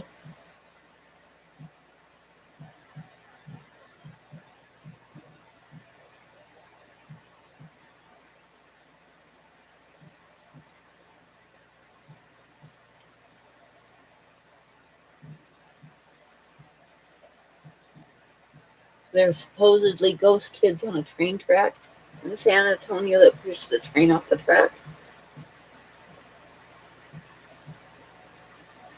Have I ever hooked someone with a fishing pole or been hooked yourself? My brother one time was showing me how to cast properly, and the hook went whizzing by and caught my swimsuit and ripped the whole side out of my swimsuit, a great big splash. Luckily, it did not catch me myself, though, but it was really close.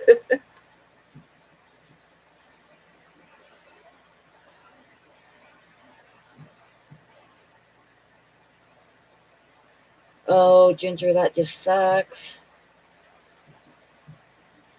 Yeah, he probably did it on purpose. Has anyone seen the same ghost? Oh, yeah,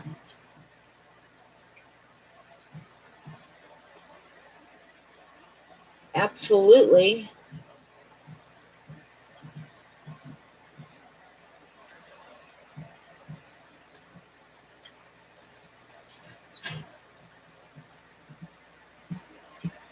My daughter came to pick me up to go to town one time, and we went out and got in our car. She was parked in the carport, and we both looked up, and there was a shadow of a man walked across both my living room windows, like from one end of the living room to the other.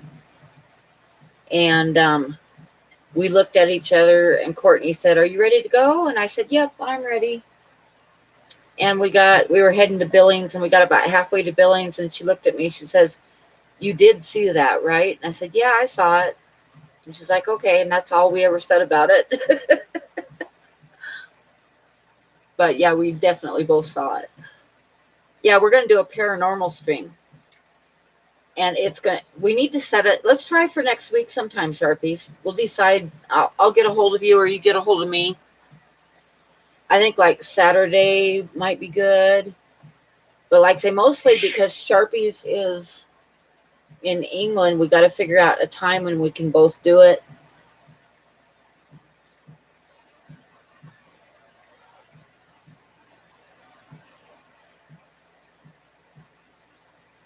You hooked yourself. Don't hang lures from your rearview mirror. Yeah, that's a good idea. Oh, yeah, I'm thinking maybe on a Saturday. So I'll get with John and we'll see what we can do. Next Saturday sounds good to you? Okay, this coming Saturday. We'll figure out a time and I'll post it up. Although if I do the Streamlabs, the problem with that is I don't think that I can like arrange it and have it come up on the same thing. I'm not sure.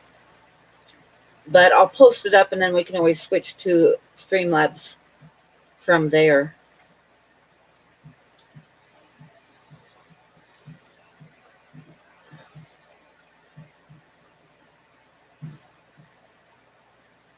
I'm not sure what day this coming Saturday is. This coming Saturday is going to be the 20th, Carson.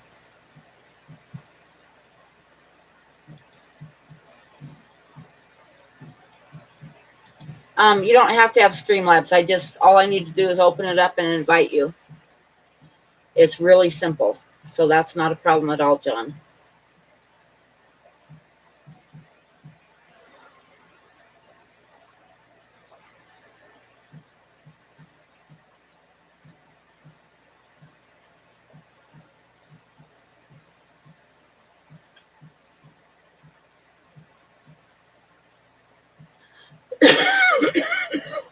So yeah, all I have to do is start up the Streamlabs and then send you the link and you just log in and it's good. We just got to set a time.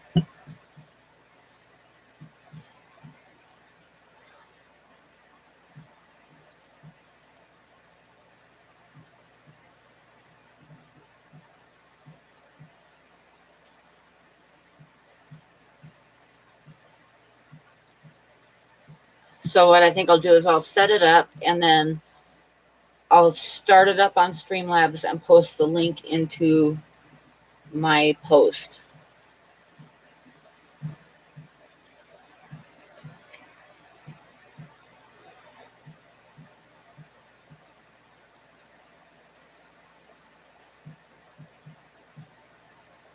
Oh no, Jesse.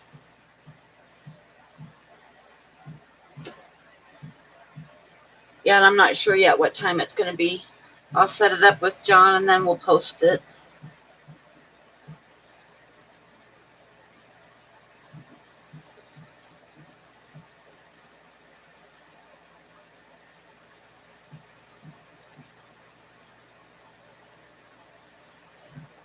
Yeah, Shelby Ray's right, Ginger. Start sending out resumes. All right.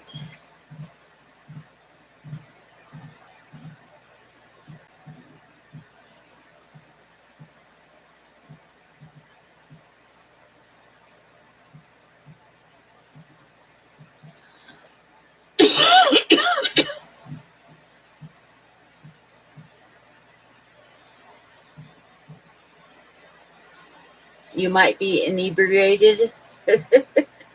You think, Jess? You heard many ghost stories while you were in the Army? Yeah, I lived in a haunted house for about a year and a half, and John grew up in a haunted house, so we got stories.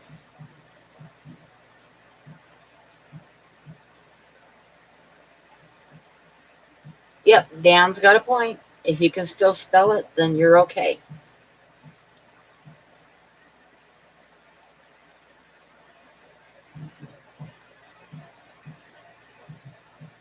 Oh my God, Jess, I thought I read that where you said you're just as ornery sober, and I thought you wrote you're just as horny sober, and I was like, oh my God, Jess, that's way too much information. Oh. You did the same thing, Candy? Yeah. I was like, oh my God, Jess. Oh. Okay, good night, Bob.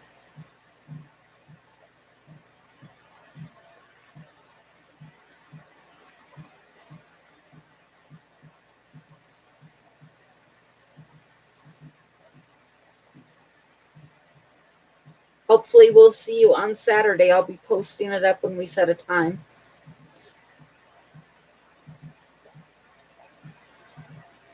Bigfoot, I've heard stories about, but I've never seen myself.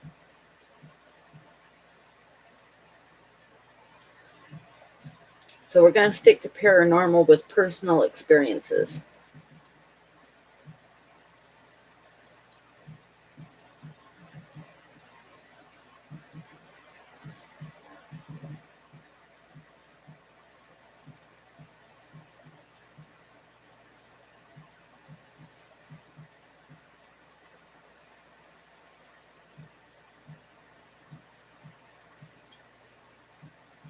This is just Bob Steenfot hiking.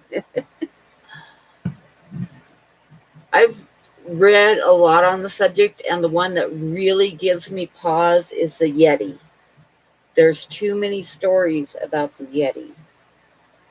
A lot more than there is about Bigfoot.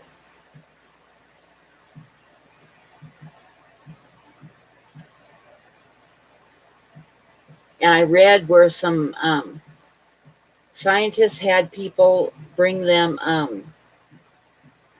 like proof of the Yeti, like hair samples and stuff. And out of, I think they did 40 DNA samples of hair and stuff that people brought in saying that was from a Yeti. And I think there was over 40. But anyway, they did DNA testing on all the samples, and most of them were like wolves and sheep and stuff like that, the hair samples. But there was like 4 or 5 samples that were not known, that were from no known animal. And yeah, I think the Yeti is very believable. No, you don't need to download Streamlabs. Streamlabs is really simple. I'll just start it up and I'll invite John into it. And then we will, and it shows up as a chat just like this. It just shows up as a live stream for you guys. And then after John and I are kind of running out of steam with our experiences, I'll just post the link into the chat for anybody else that wants to come up and talk.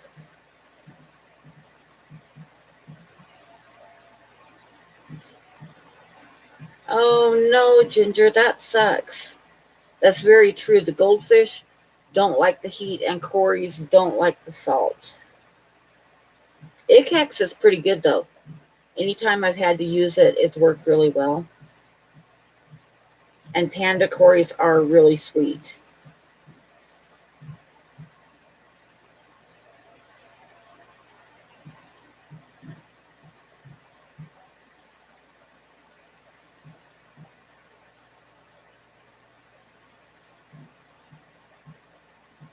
You have a video with Bigfoot in it? That is incredible.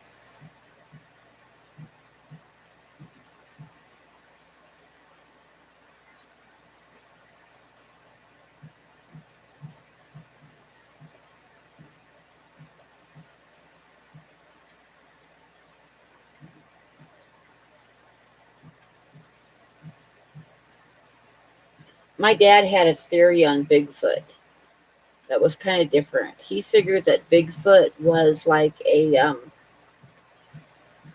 workhorse for the UFOs. Like when they wanted samples gathered and stuff, they would put Bigfoot down to gather samples and stuff for them. I don't know. Yeah, I love panda cories too. They are so freaking cute.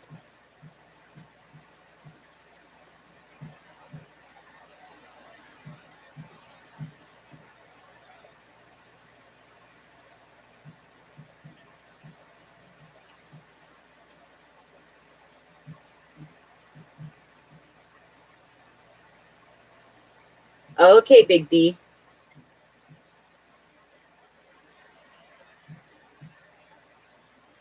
Yeah, that's kind of basically what that was my dad's theory on them.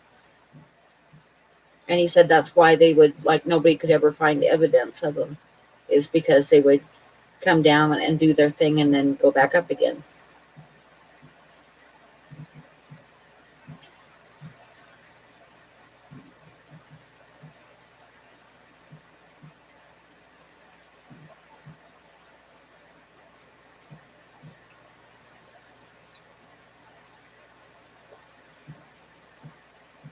And skunk apes in the Everglades. Yeah, I've heard of those too.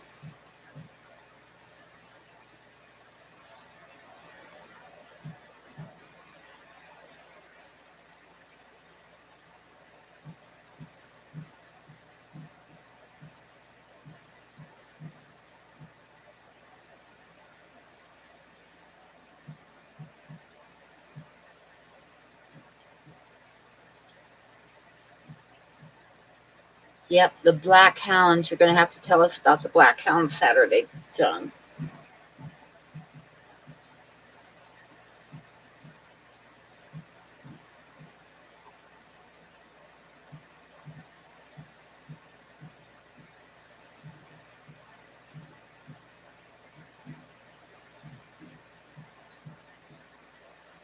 Let's talk about spooky stuff to get us warmed up.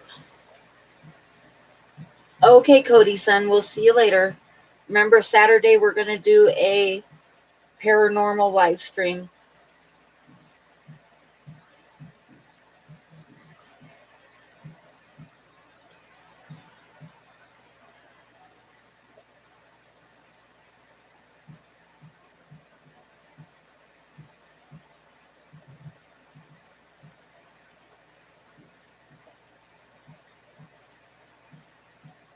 Oh, yep, you need to do that, Ginger.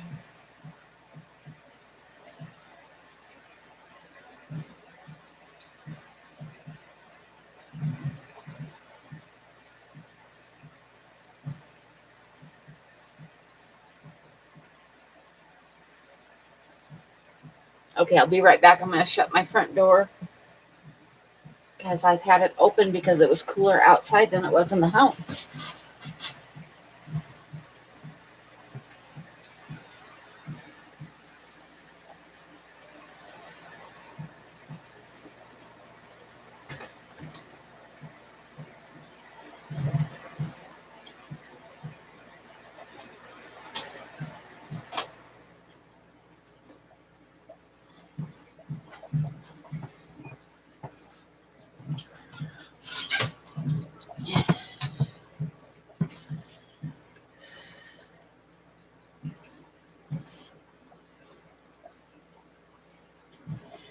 Hi, Anna. How are you tonight?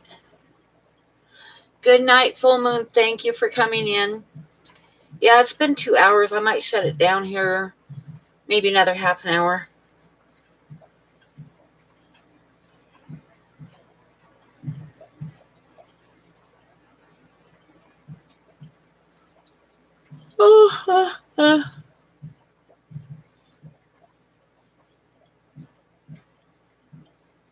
You got lost in the fish? There's no fish showing in my tank right now. They're all ducked down in the grass. Like I said, I know it has to do with the red light on the camera, so I'm going to try to cover it up next week. Oh, that's wonderful, Anna. I'm glad to hear that.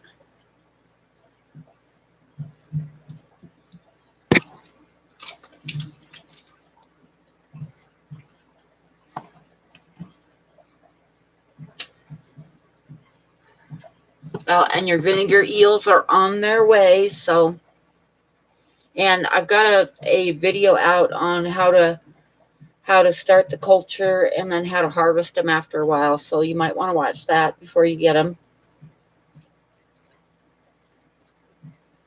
I didn't even look to see what day they're coming, but I sent you the tracking number, so they're on their way.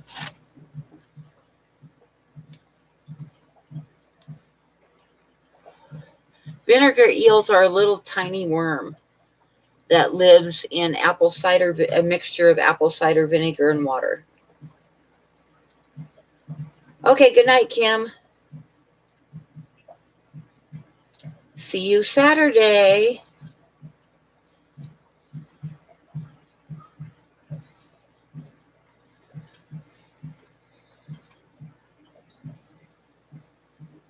And do the vinyl fish fam stuff. I think it's a good idea.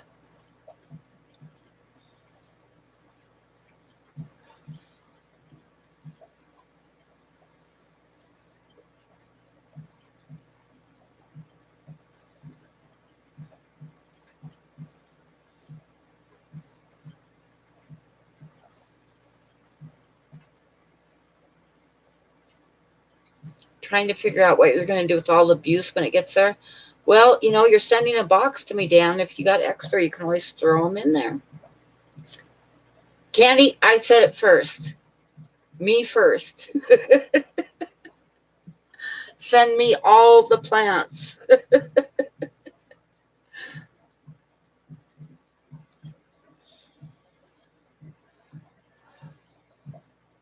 I think I did, Candy.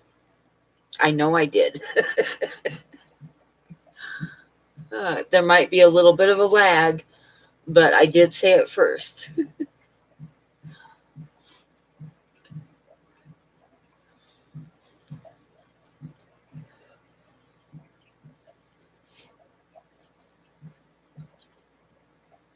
Let's check the replay. Is Bruce a fast-growing ant? I don't know, Bruce, but he might be fast-growing.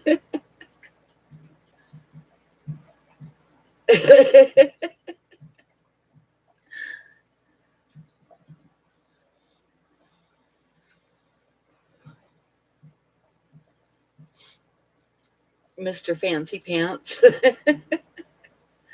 Bruce, I know.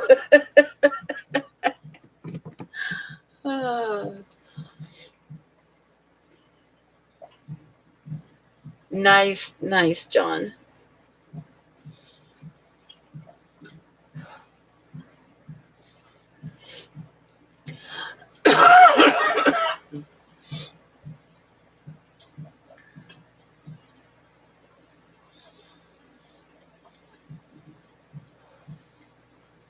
Have you guys ever seen that news clip? It's from a news station it was on the East Coast somewhere, I think Boston. And one of the news girls said to the weatherman, she was talking about snow, but she said, "What happened to the 6 inches that you promised us last night?" And the whole newsroom burst out laughing. Yep, there you go, Sharpies. Exactly. Oh.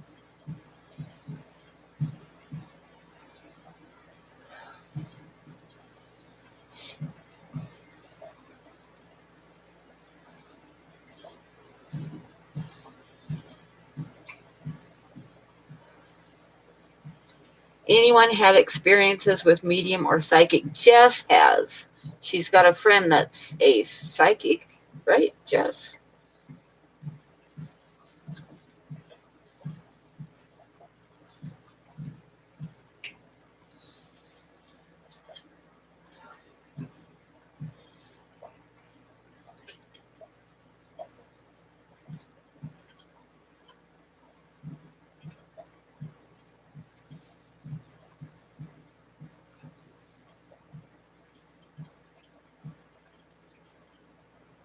Your keyboard is all small. dear.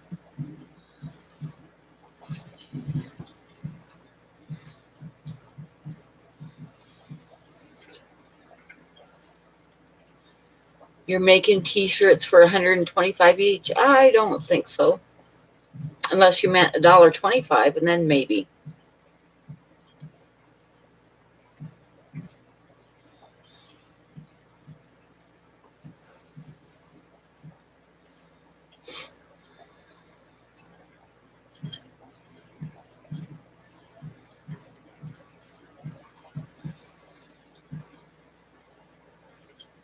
I think frenemy is a good word.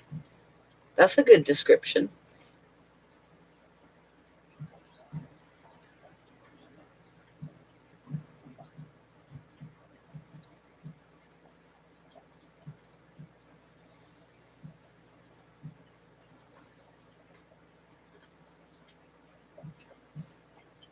Well, you can always go back and watch the replay, Anna. Hi, Mark's Arcs.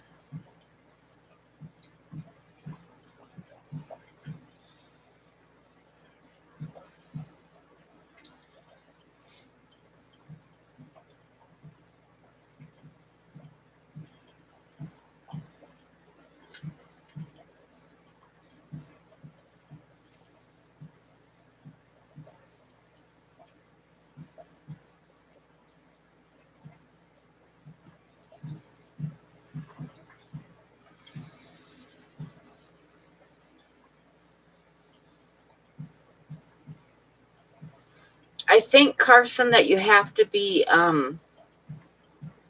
your mind has to be somewhat open to the idea to see them. Otherwise, you just kind of slough it off. Your mind, like, sloughs it off, explains it away to other things. Because that was kind of like the way I was until I basically got slapped in the face with it. And then I was like, okay.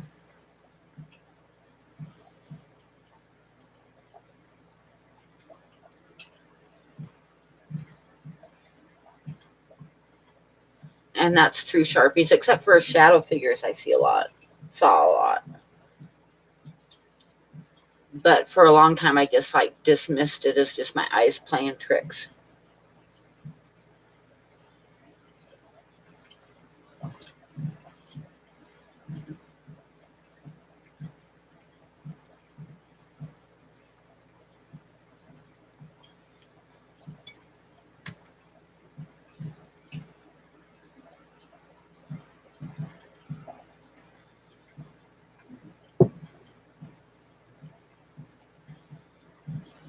I always try to explain it somewhat logically first, Carson, but then if there's no logical explanation, then yeah. Yeah, exactly, John. That's exactly what happened to me is I kept like explaining everything away until the time came when it basically hit me in the face and I couldn't deny it anymore. And then once that hits, and then you start seeing everything.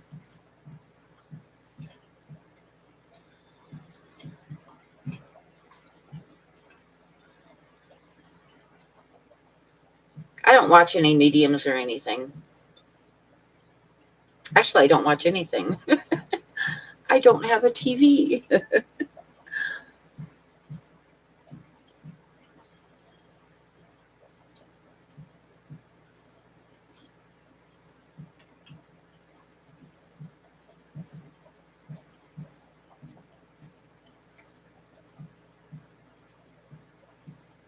That's what happens, Carson.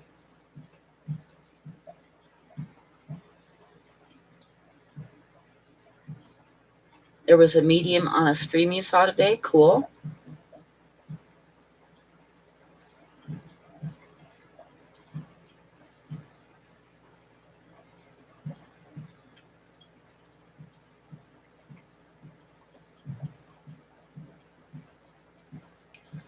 Yep, fish tube. That's what I do. I don't watch Netflix either. I watch YouTube. Yeah, and if I really want to see something, I'll like do a search for it and watch it. But mostly, I just watch stuff on YouTube.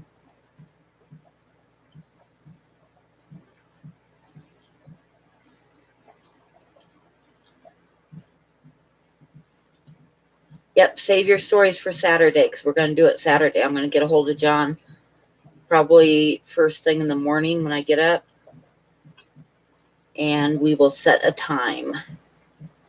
I need to like pull up a world clock and see if I can kind of match the times where it's a good time here for ghost stories, but a good time for John too.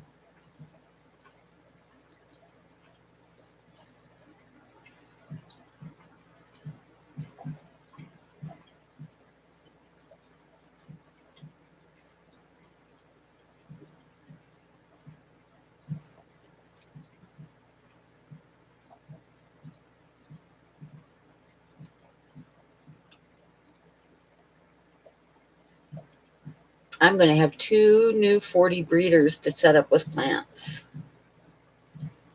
Yeah, exactly, Mark.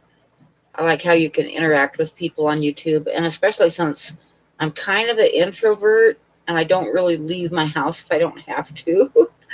But YouTube is where I make my friends and stuff and talk to people.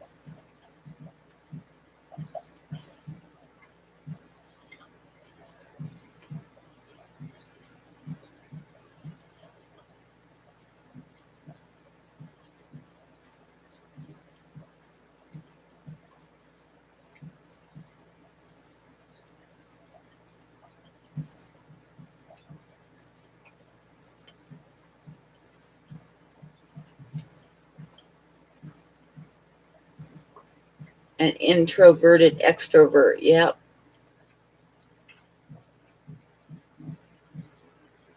I'm really bad. It's like since I'm not working, I don't really like to go out. I just want to stay in my house and work on my art and watch YouTube.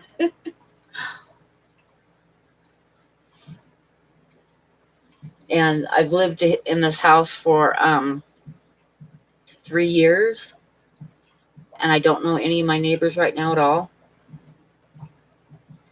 I'm working on it, Mark. It's going okay. I need to get going a lot faster, but I'm surviving right now. It'll probably take a couple months before I really start pulling it together, but I've got a couple ideas now. So I'm going to be doing some little tiny drawings that I can sell for cheap so people can get an original without spending a lot of money. And then I've got a couple commissions lined up, and we'll just kind of go from there.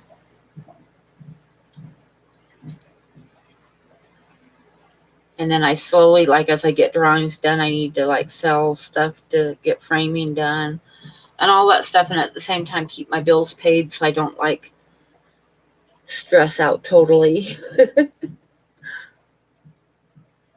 But that's the main thing right now is just like getting enough to where I'm keeping up on my bills and keep going, and then worry about the rest of it as it comes.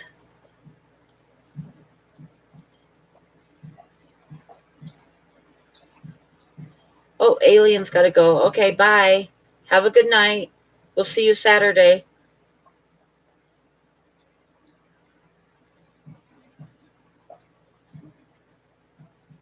Yeah, I'm going to work on that, Jess, because I think that people will like that, because like I say, it's a way to get an original drawing without spending a whole lot of money.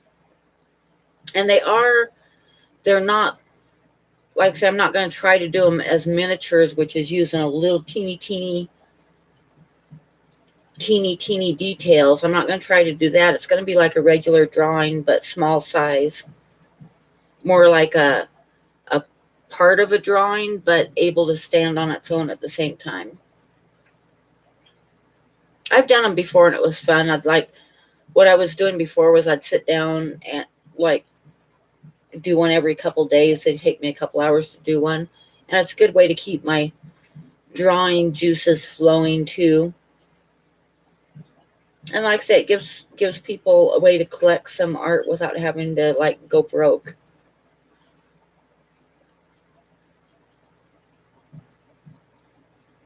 Yeah, I should do like I got to figure out how to set up the video camera that I got sitting here on the floor in the box. I got to get it set up so that I can like set it up and like film. Because it'd be easy enough to do. Like, they usually take me a couple hours, so I could time lapse that, and that would be a lot easier than trying to time lapse a drawing that's taken me like 25 hours or so to do.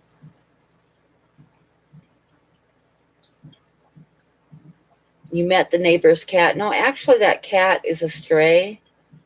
And I know it's the people that used to live next door to me and moved out that just left their cat behind. And I feel sorry for it, but I really don't want 3 cats. But it hangs out underneath my house all the time, and it's getting pretty skinny. And I'm like trying to fight myself to not feed it, but I kind of feel sorry for it, but I don't really want another cat. So I'm kind of in a quandary of what to do about it, because I don't like to see an animal suffer, but I really don't want 3 cats in the house.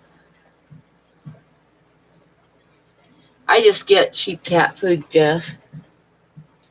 Just like usually I'll go to the store and whatever's on sale is what I get. How is Buddy? Buddy is just kind of leveled out. He does okay, like when he's out in the yard and stuff. He like runs around and he's all happy. He's having trouble getting up and down stairs, and he can't jump. Like, he can't jump up in my truck anymore, and he can't jump up on my bed anymore. And I can see that it's a little bit of a struggle for him going up and down the steps. So I'm going to do a ramp for him. I haven't been in too big of a hurry because it's been hot here, and I don't really like to take him with me when it's real hot outside anyway. But I definitely need to build a ramp for him so he can get up in my truck. Buddy is an 11-year-old German Shepherd, and he's getting hip dysplasia.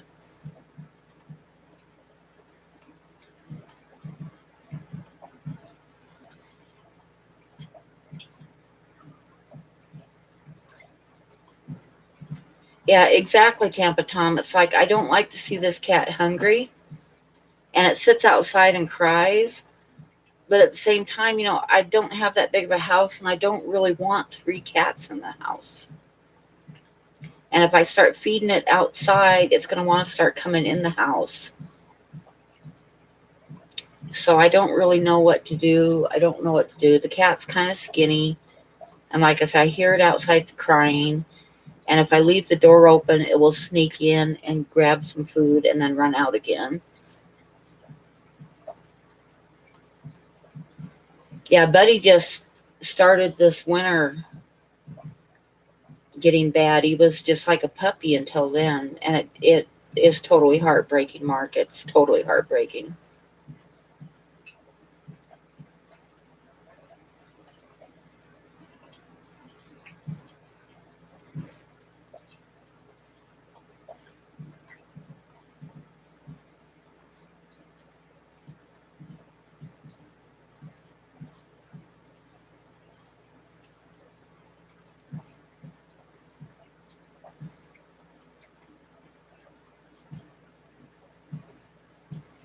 Yeah, well, like I said, I recognize the cat. It belonged to my neighbors, and they moved out and they left it.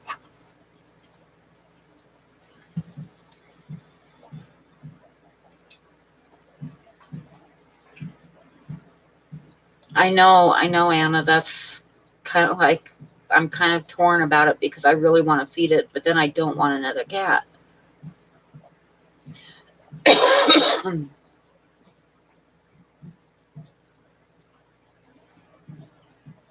So I just don't know. If it gets much skinnier, I'm going to feed it. And then I'm going to have another cat, which I don't want.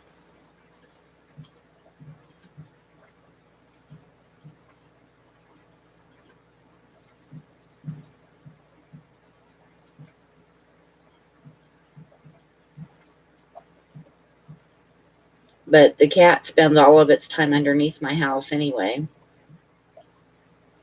And it waits for my 2 cats to go outside and hangs out with them. And then, like I say, if I leave the door open, it will sneak in and head for their food dish. Feed it by someone else's trailer. That would work probably.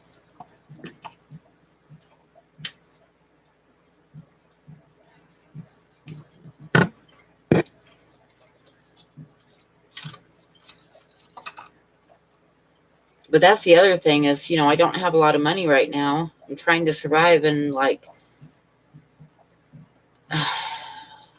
it's already, the two cats already go through food real fast. If I was feeding three, I would be buying cat food all the time.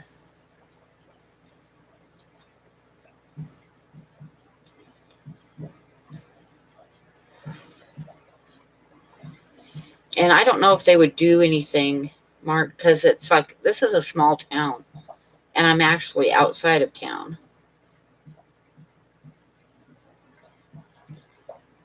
There is a humane society here, but I don't know if they'd like do anything if I told them that there was a stray out here, because there's a lot of strays out here.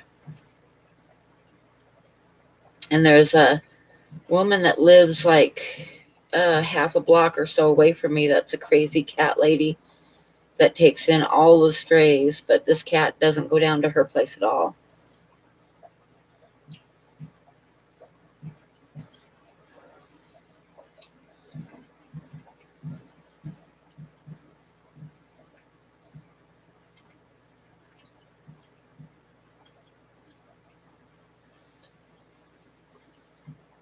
I could try, Anna. I could try to catch it. I don't know if I could get, like, it doesn't let me get super close to it. If I started feeding it, I'm sure it would.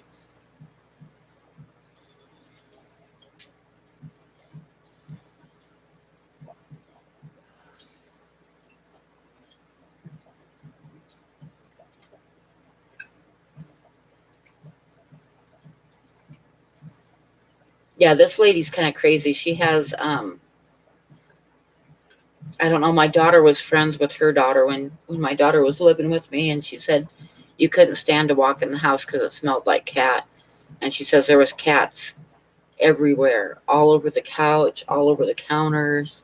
She said there had to have been like 30, 35 cats in the house. Yeah, that's true. A strange cat probably would get beat. It doesn't go anywhere near her house, so it's staying like underneath my house.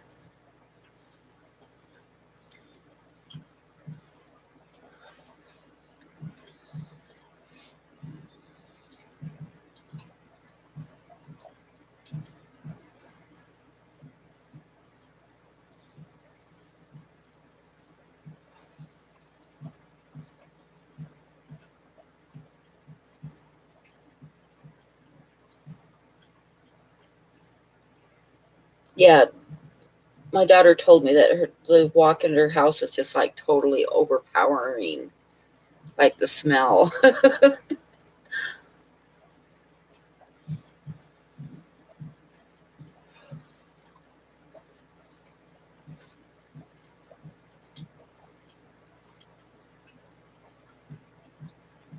But some kids that used to live a few houses down, they moved now, but they used to call me the crazy fish lady. So exactly, Sharpies. That's exactly what I'm saying. They were calling me the crazy fish lady.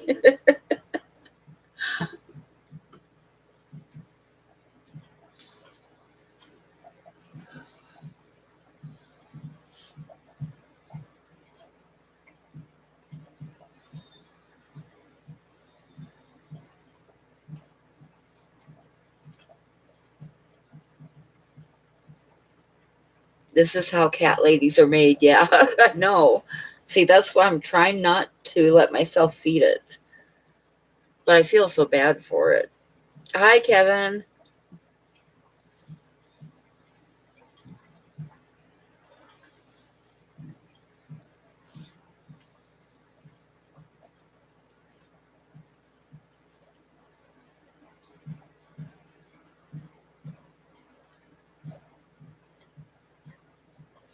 I guess the Humane Society sent a vet over to the crazy cat lady's house and took they spent a couple weeks taking the cats, like two or three at a time, and spaying and neutering them and then bringing them back. So at least there is that.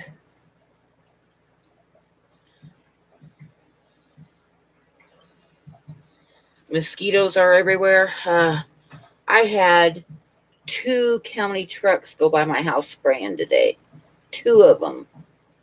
like right behind each other, spraying the hell out of my house.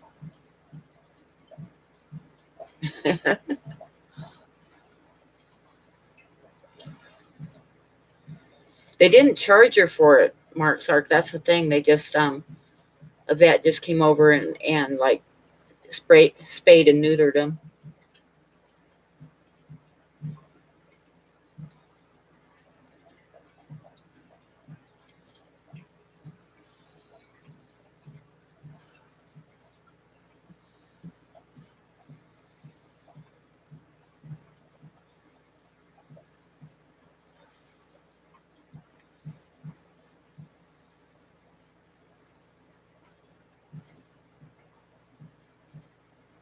I know, Ginger. That's the thing. I'm really, really fighting myself. I can't afford another cat. I don't want another cat in the house. If I put the food outside, then I'm probably going to draw in skunks too, because there's a lot of skunks in the neighborhood. So I'm just kind of, I don't know what to do.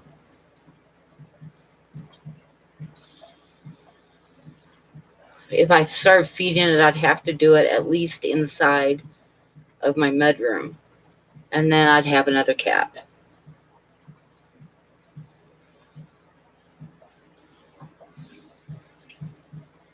If you count Corey cats and auto cats, you have 23 cats in your house. That's not exactly what we're talking about, though. uh,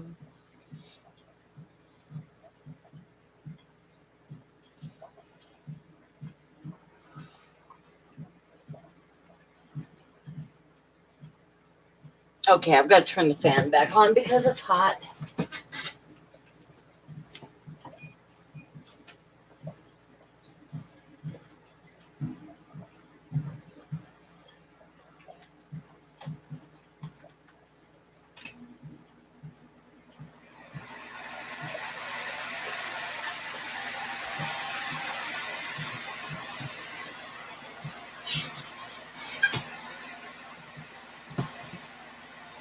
Do I have a Tractor Supply nearby? No, there's one in Cheyenne, but that's 60 miles from here.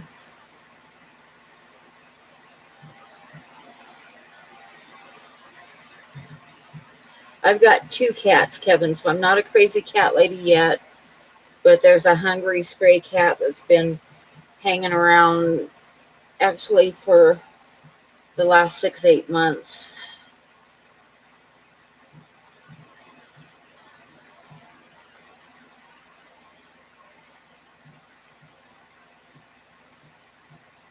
That fan sounds like a waterfall.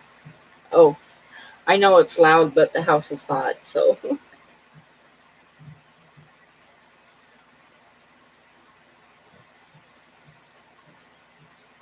Now, they used to, when I lived up in Montana, they would have, like, twice a year, they would have, like, a big, um,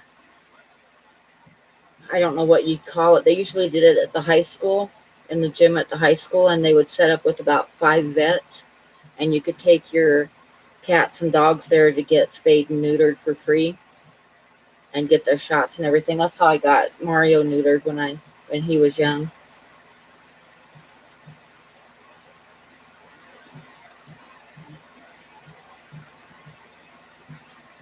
Good night, Merritt.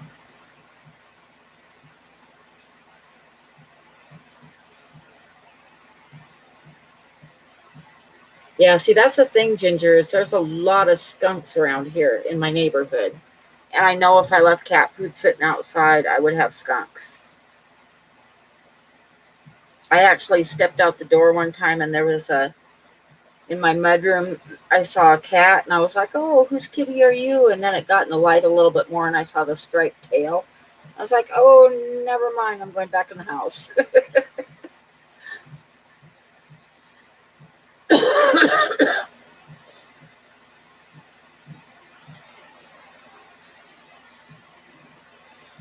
Yeah, bears like food too, and cougars will eat dog and cat food that's left out too.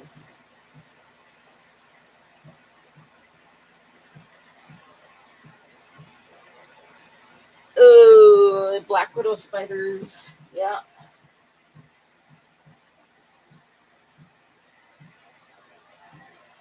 Let me see.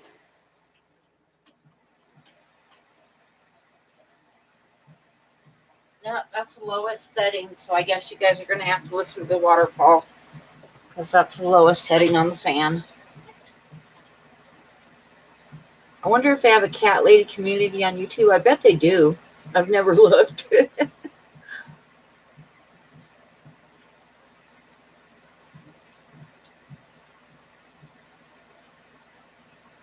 That is good, Shelby. Now, they don't, I haven't seen anything like that here in Wyoming, but like I said, they had that clinic twice a year in Montana.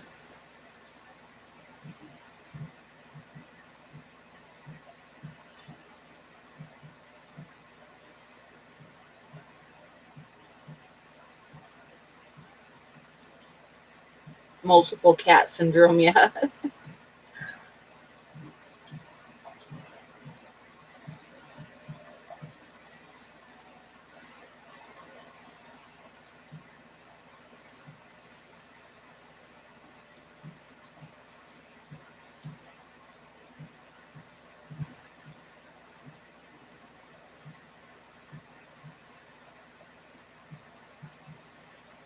No, I'm not going to add cat to my new name.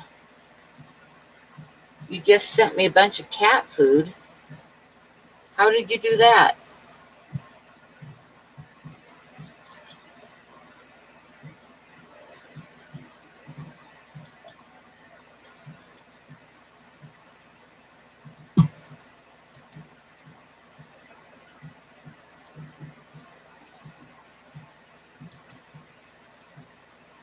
Oh, nice. Thank you, Jeff. I'll probably put a little bit of that outside then. Well, that's true. You do have my address. 54 cats punchy. No, no, no, no, no.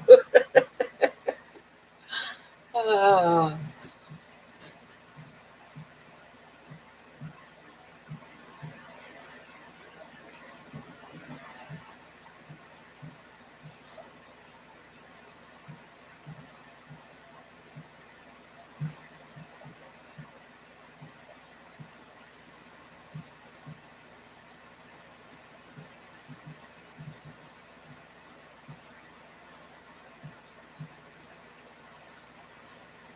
all you could find was a can of chicken noodle or a can of green beans. I have cans of green beans, but I feed my Farloellas with them.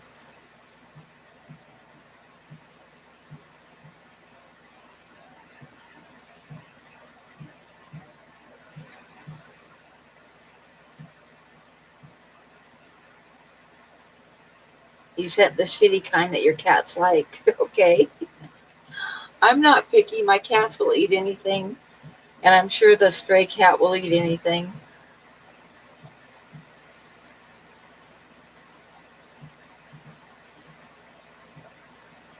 Jess will send me some V-necks. Oh my God.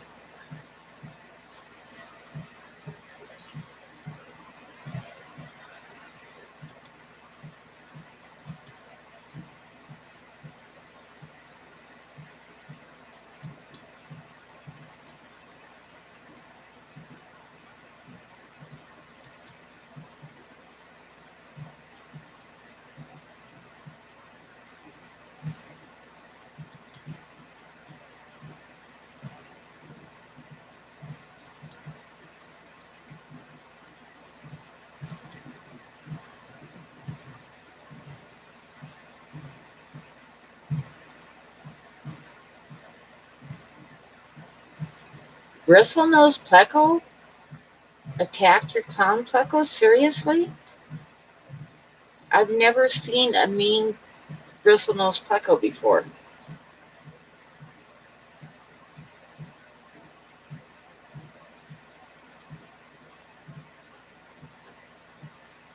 V-necks, ramen, dog treats. uh,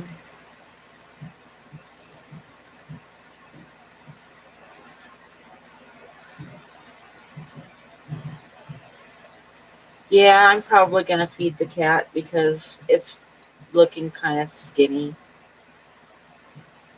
And I just can't. I just can't. But I don't want another cat in the house. I don't want another cat in the house. You'll start a series of see what we sent. Okay.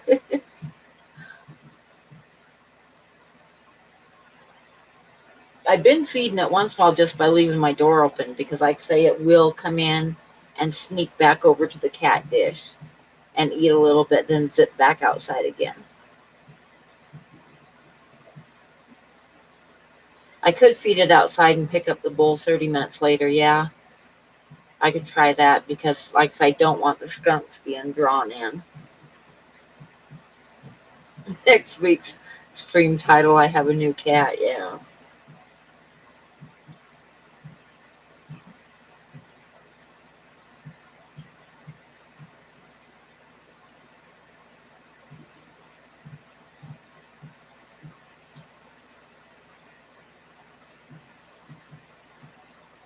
No, we're not going to name the new cat. No, no, no names, no house, no feeding it in the house.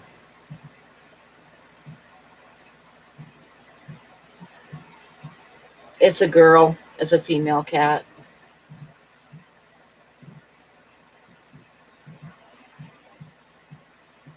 You think 6 cats is the limit for crazy cat ladies, so I still have some margin of error.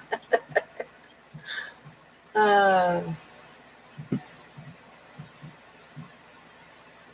wow, Ginger, I had no idea. I guess, though I've never tried to have more than one, anytime I've had them, I've just had one in the tank. So I had no idea that they would do that. They just seem like they're just kind of derpy, that they wouldn't attack each other.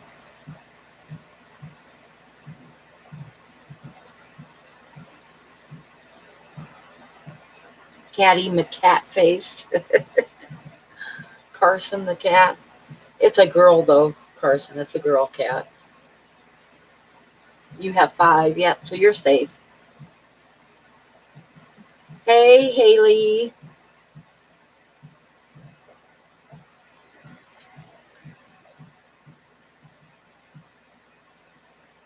Oh, you see that, Jess? Jess, do you see that? Do you see that?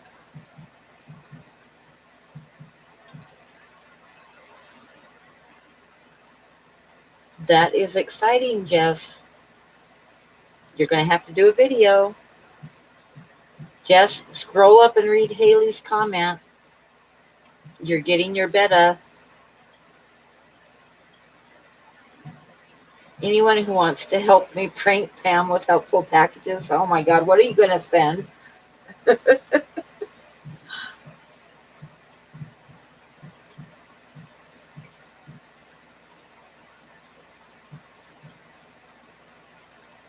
I can't wait, Jess. You got to show us as soon as you get it.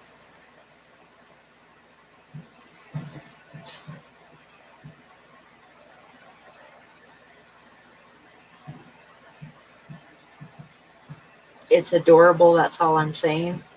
That is awesome. Yes, you got to video it. You must video.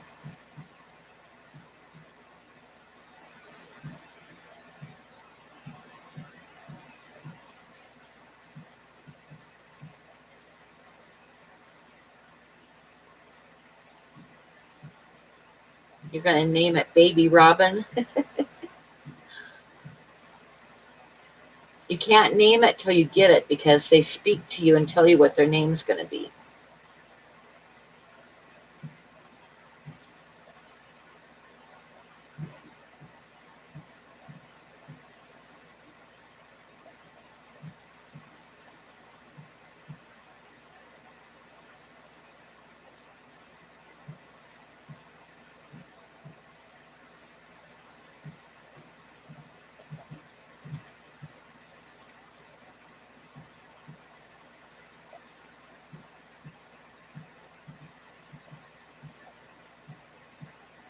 He already told you?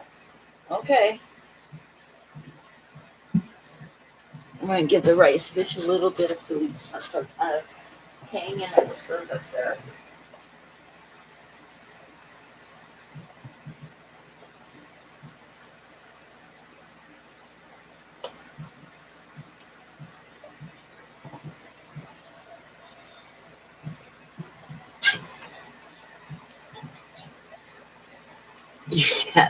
Oh my God, Ginger, that's funny.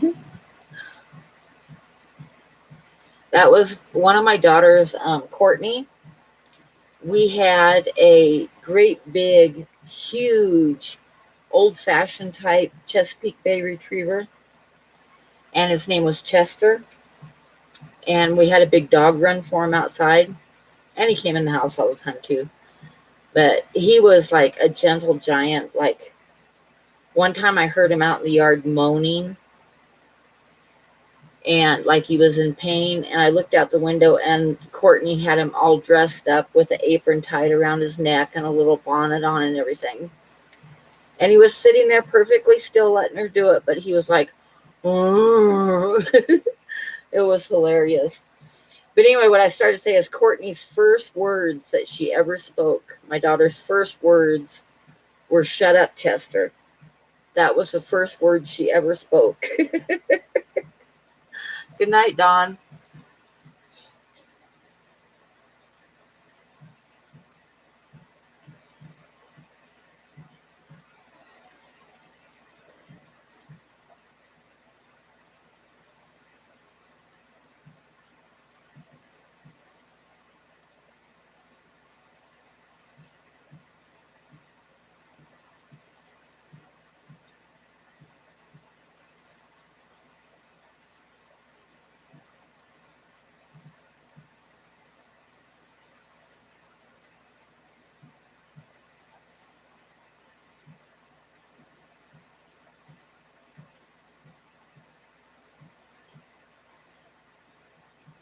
Your first word was cookie.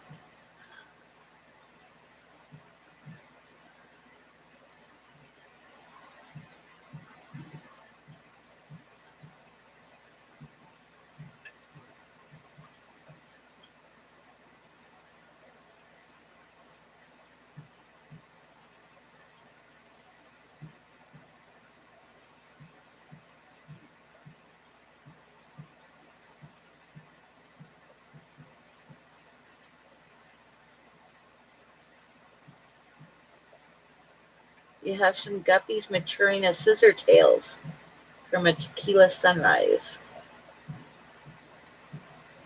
Huh. That sounds kind of cool. I don't know anything about them, though. Yep, Ginger, that sounds about right. How long do pickles last in the fridge? Kind of indefinitely.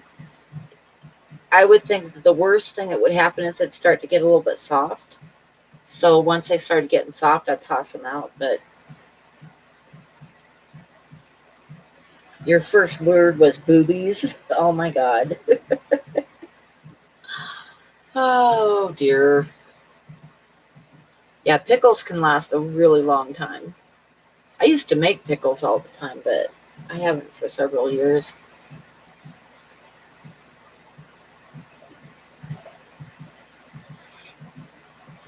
Have you guys, they changed the pickle recipe. Somebody decided that pickles needed to be like over processed, like cooked in a pressure cooker. You're going to start sending me random shit once a month. Okay, Jess. Remember, my house is small. I don't have a lot of room for random junk. I've got enough random junk. Now you want bread and butter pickles? Yeah, but to find a good pickle recipe anymore, you got to find an old cookbook because they've ruined the pickle recipes. I mean, for hundreds of years, people made pickles the same way, and then they decided that they weren't safe and they have to be cooked in a pressure cooker and made mushy. So don't use the new pickle recipes. Find an old cookbook. And that's my rant for the day.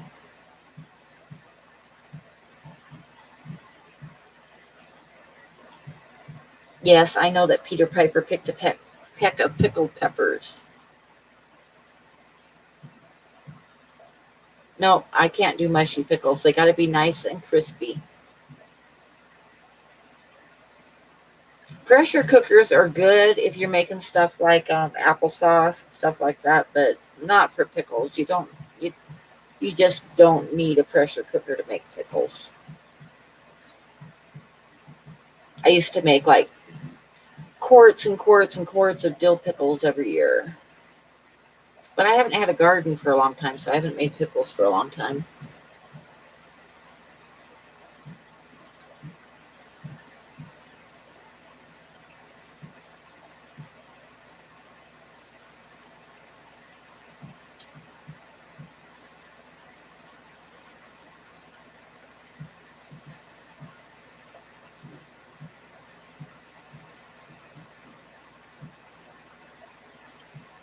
Yeah, you definitely don't want to screw up with them, Cove. They can do bad things.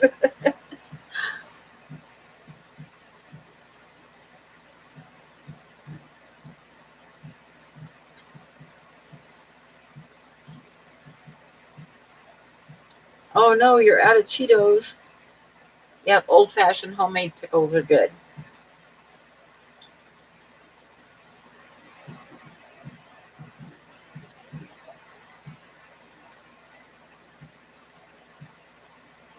I used to have a pressure cooker, but I don't anymore. I used to do a lot of canning. I would make, when I lived in Washington, Eastern Washington, we had like 3 apricot trees in the yard, and I'd make apricot jam every year. When I lived in Oregon, there's like in September, the blackberries get ripe, and there's blackberries everywhere. I mean, you go on any back road and you're going to find blackberries. And I used to make blackberry jam and blackberry pie and blackberry cobbler. And I love blackberries, but I used to make blackberry jam. I'd can that. And I used to make applesauce and apple butter and canned tomatoes, stewed tomatoes canned, which I don't really like eating stewed tomatoes, but they're good for cooking. And I used to make dill pickles, a lot of dill pickles. And I used to can peaches every year.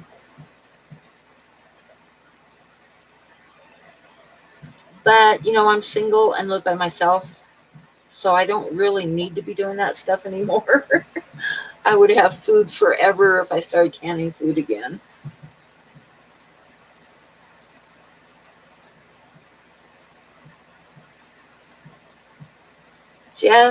You're just crazy.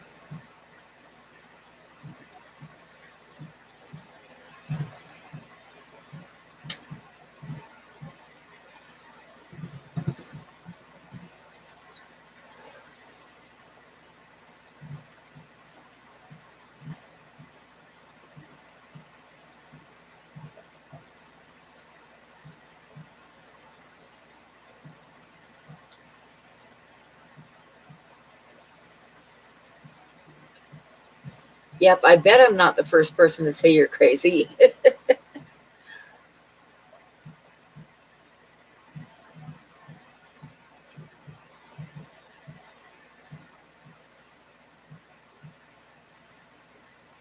I miss having a garden, yeah. But it's a lot of work, and like I say, I'm single. I don't really need a big garden.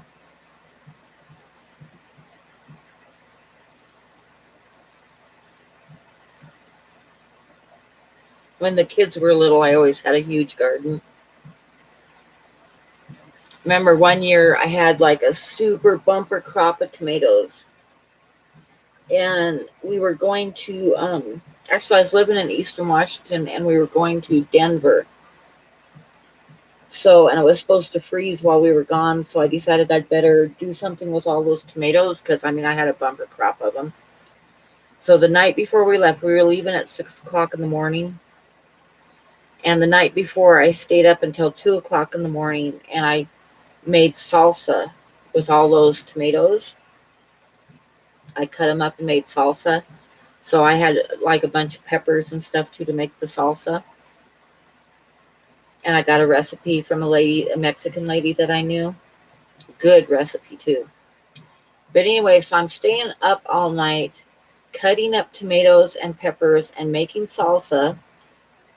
And I'll tell you one thing that you don't want to do when you're making salsa or anything else using hot peppers is you don't want to get tired and rub your eyes. I found that out the hard way. It's like I thought I was going blind. It was bad.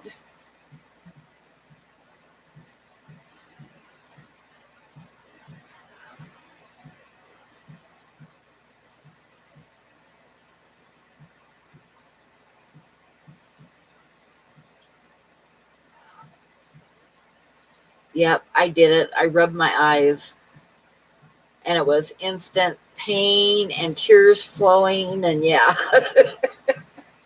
it was bad.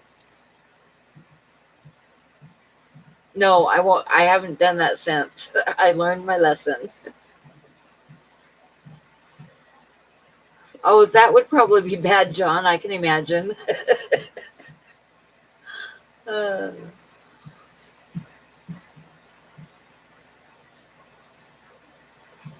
yep, you only make that mistake once.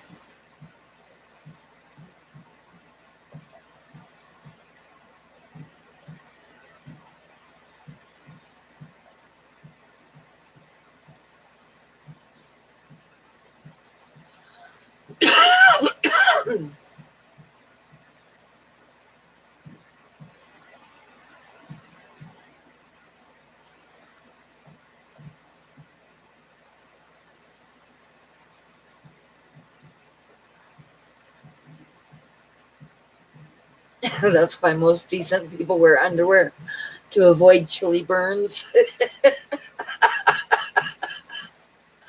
Oh, I thought it was so that you didn't leave like a slug trail behind you when you sat down, Jess. Okay, we got to get off this subject. That's bad.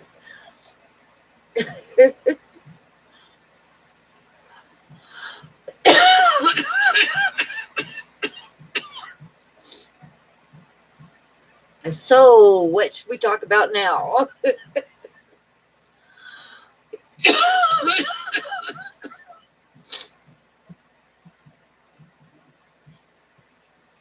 I know, Mark, I have this problem. It's like something pops into my head and out of my mouth before I can stop myself.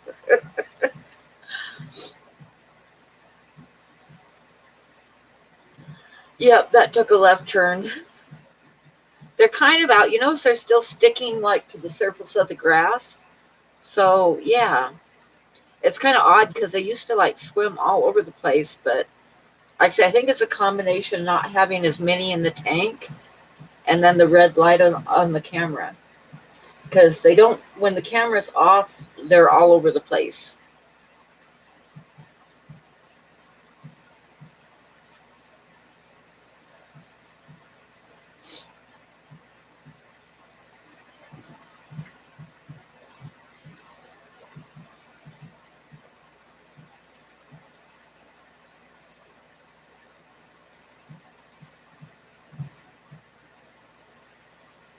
Yep, that's it.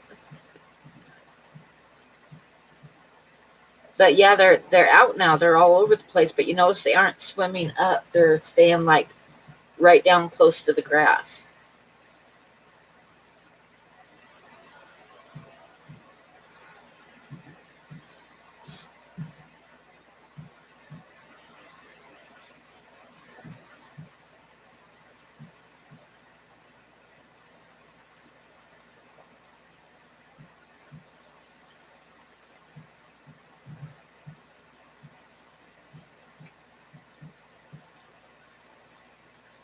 Oh my God, the really old Batman, you're probably too young for it.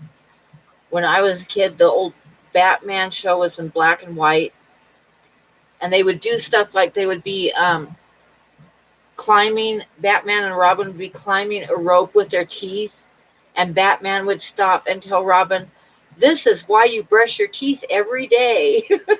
Shit like that. It was pretty corny.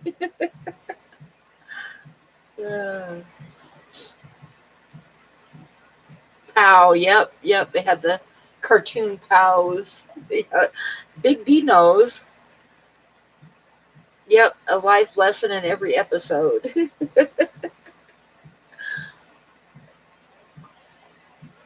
Yeah, the old Batman series was really corny. Really corny. And they would have, like the cartoon balloon things, going pow and bam and stuff. Yeah.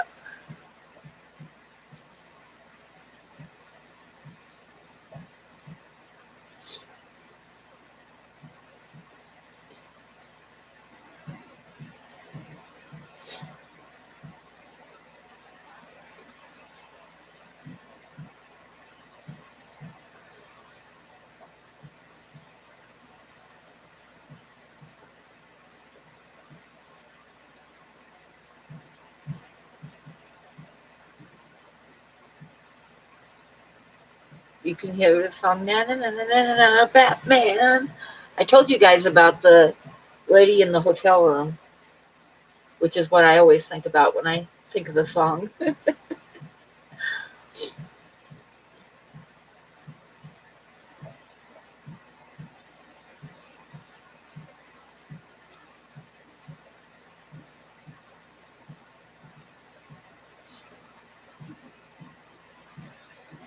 You don't remember that story? I told that story just a couple weeks ago.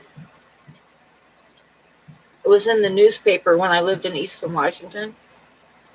Some people heard a lady in a motel room crying for help, so they called the police.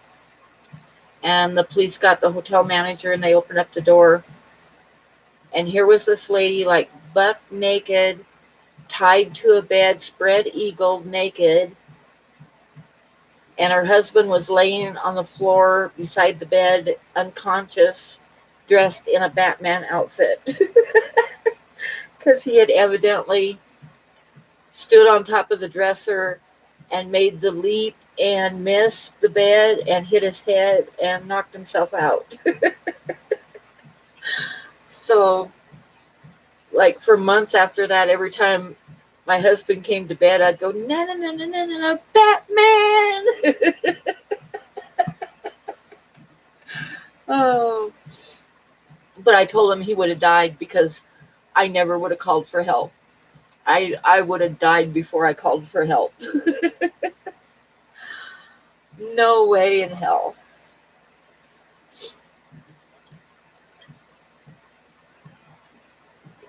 I'm sorry, Dr. S. Oh, and you guys are talking fish. Let's go back to talking fish.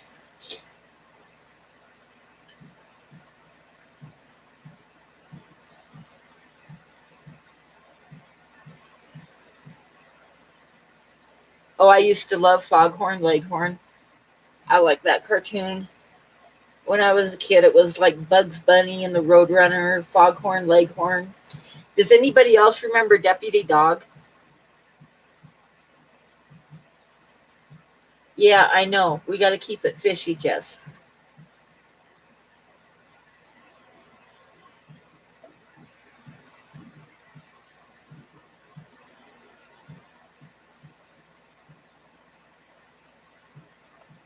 Yeah, that's an old cartoon you never see anymore.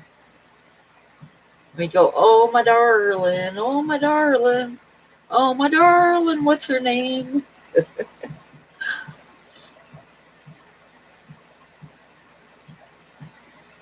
Yep, Wiley E. Coyote. I used to love that. Was my when I was growing up. That was my very favorite cartoon.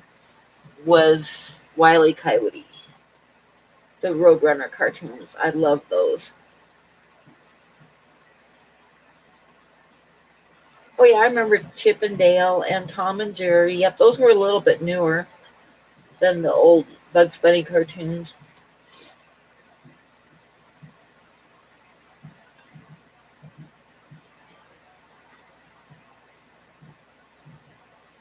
The Rescue Rangers were like way newer.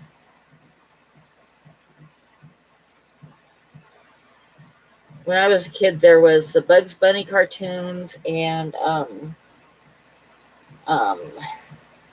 what's his name with Boo Boo the bear? I can't remember his name now. But anyway, the bear, Huckleberry Hound. Yep. The Flintstones. Yep. Those were a little bit newer too. Yogi Bear. Yep, Yogi Bear and Bugs Bunny. And then a little bit later than that was the moose one, the one with the moose and the squirrel and the Russian bad guys. That was pretty funny too, but I love the Bugs Bunny cartoons. Rocky and Bullwinkle. Yep, yep, that was it. Yep, Donald Duck and Scrooge.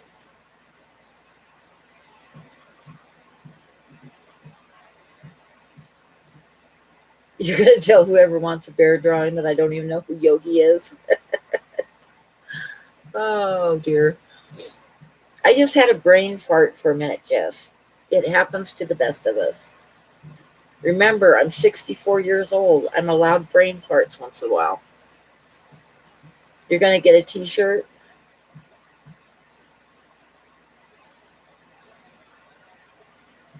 Oh yeah, Natasha and Boris. Yep. Yep.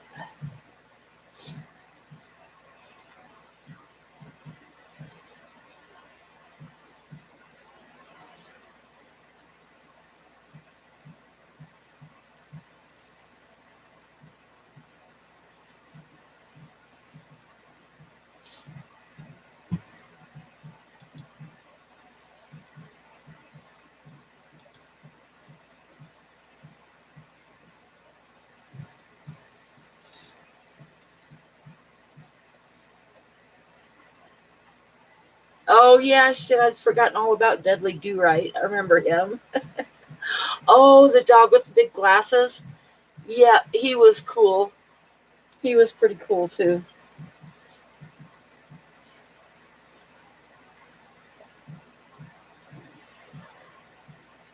And Mr. Magoo. Yep. Yep.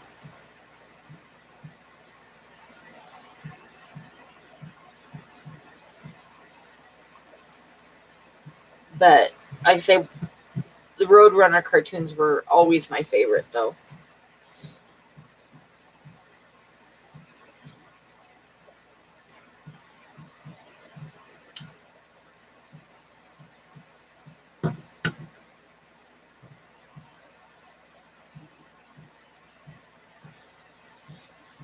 See, if you're getting into Adam Ant and Rugrats, that was like years after the old Bugs Bunny cartoons.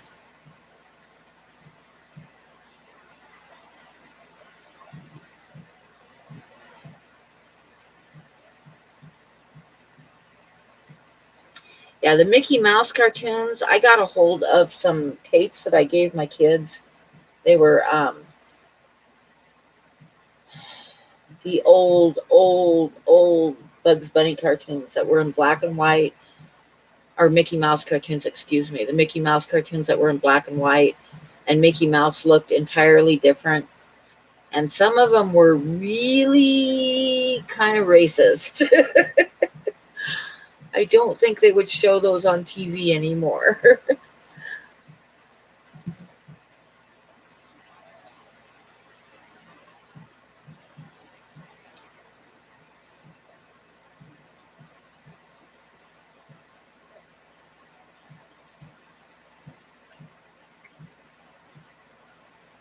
Yeah, they were, yeah, some of the old ones were very racist. Very racist.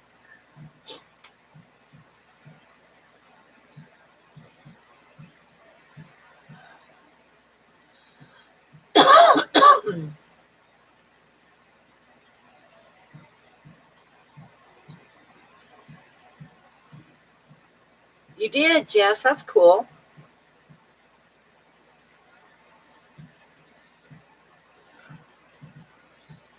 I'm not sure how that works because I know a couple people have bought the T-shirts, but they've never sent me anything about it, like telling me when I was going to get paid or anything on it.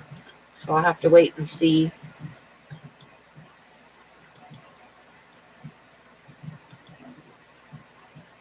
You're going to wear it and commit crimes? No. It was spinach, Dr. S. Popeye used to eat spinach, not kale. It was spinach.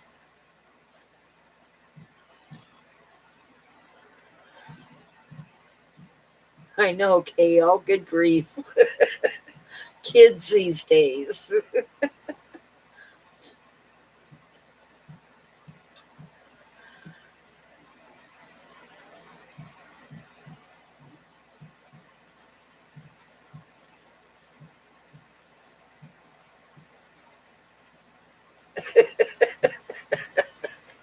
Kale.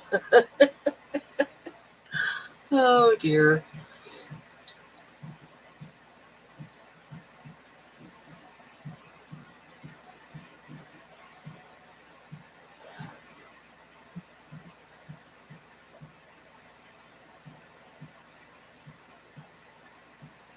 It's probably going to turn into a running kale joke.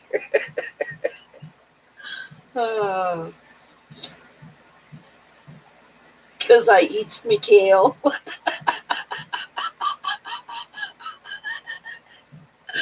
Oh.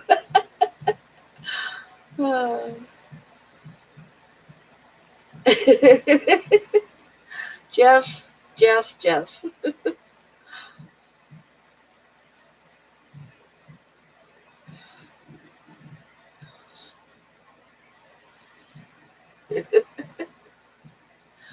Oh, kale.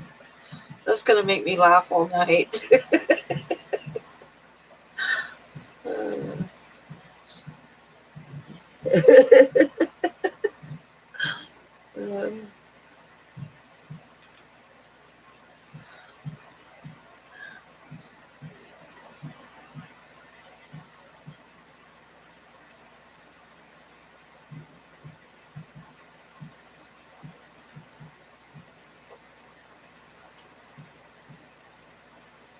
Well, you got to eat your kale, Jess. Uh,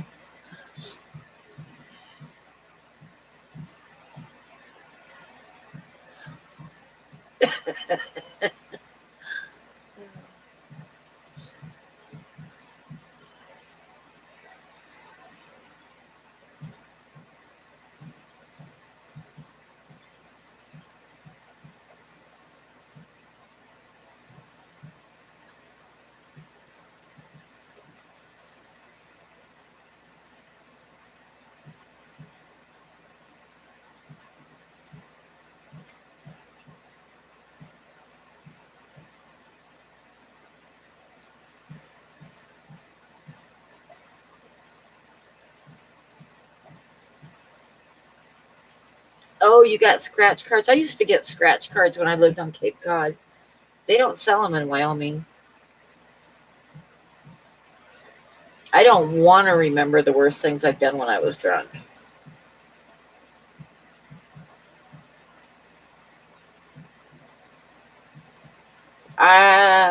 That's too much information, Big D.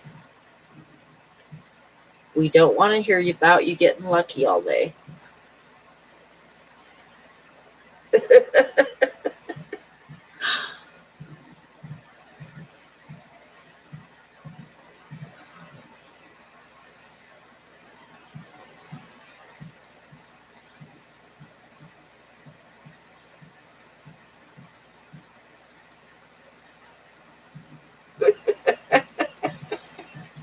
You know, if you say something like that, we're going to be all over it. I didn't used to like spinach when I was a kid, but now I like it. Every once in a while, I'll make a can of spinach and put a little bit of salt on it, and it's good.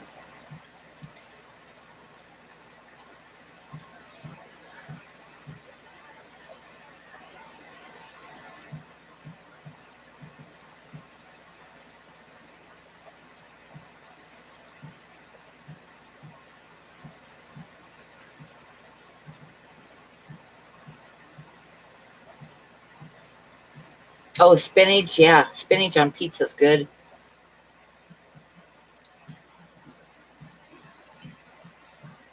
See, I didn't used to like spinach, but now I do. I should get me a can of spinach. That sounds good right now.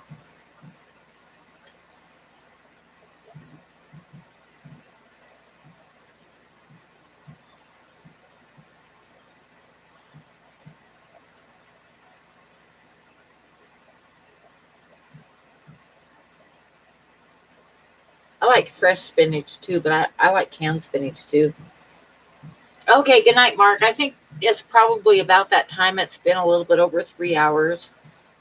So it's probably time to shut down the stream anyways. It's 12:41 here. Oh, that's cool, Jess. Do it. Do it. Which one did you get?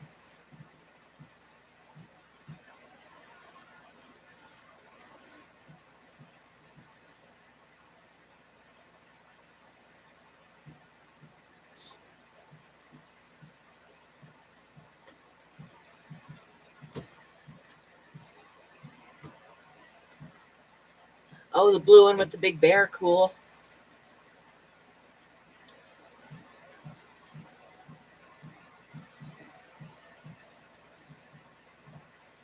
Oh, you ordered me a pallet of kale? All right.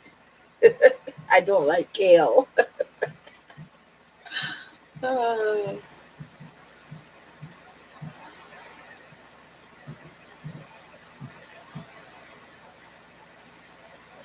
okay, guys, I'm going to shut it down. It's getting late.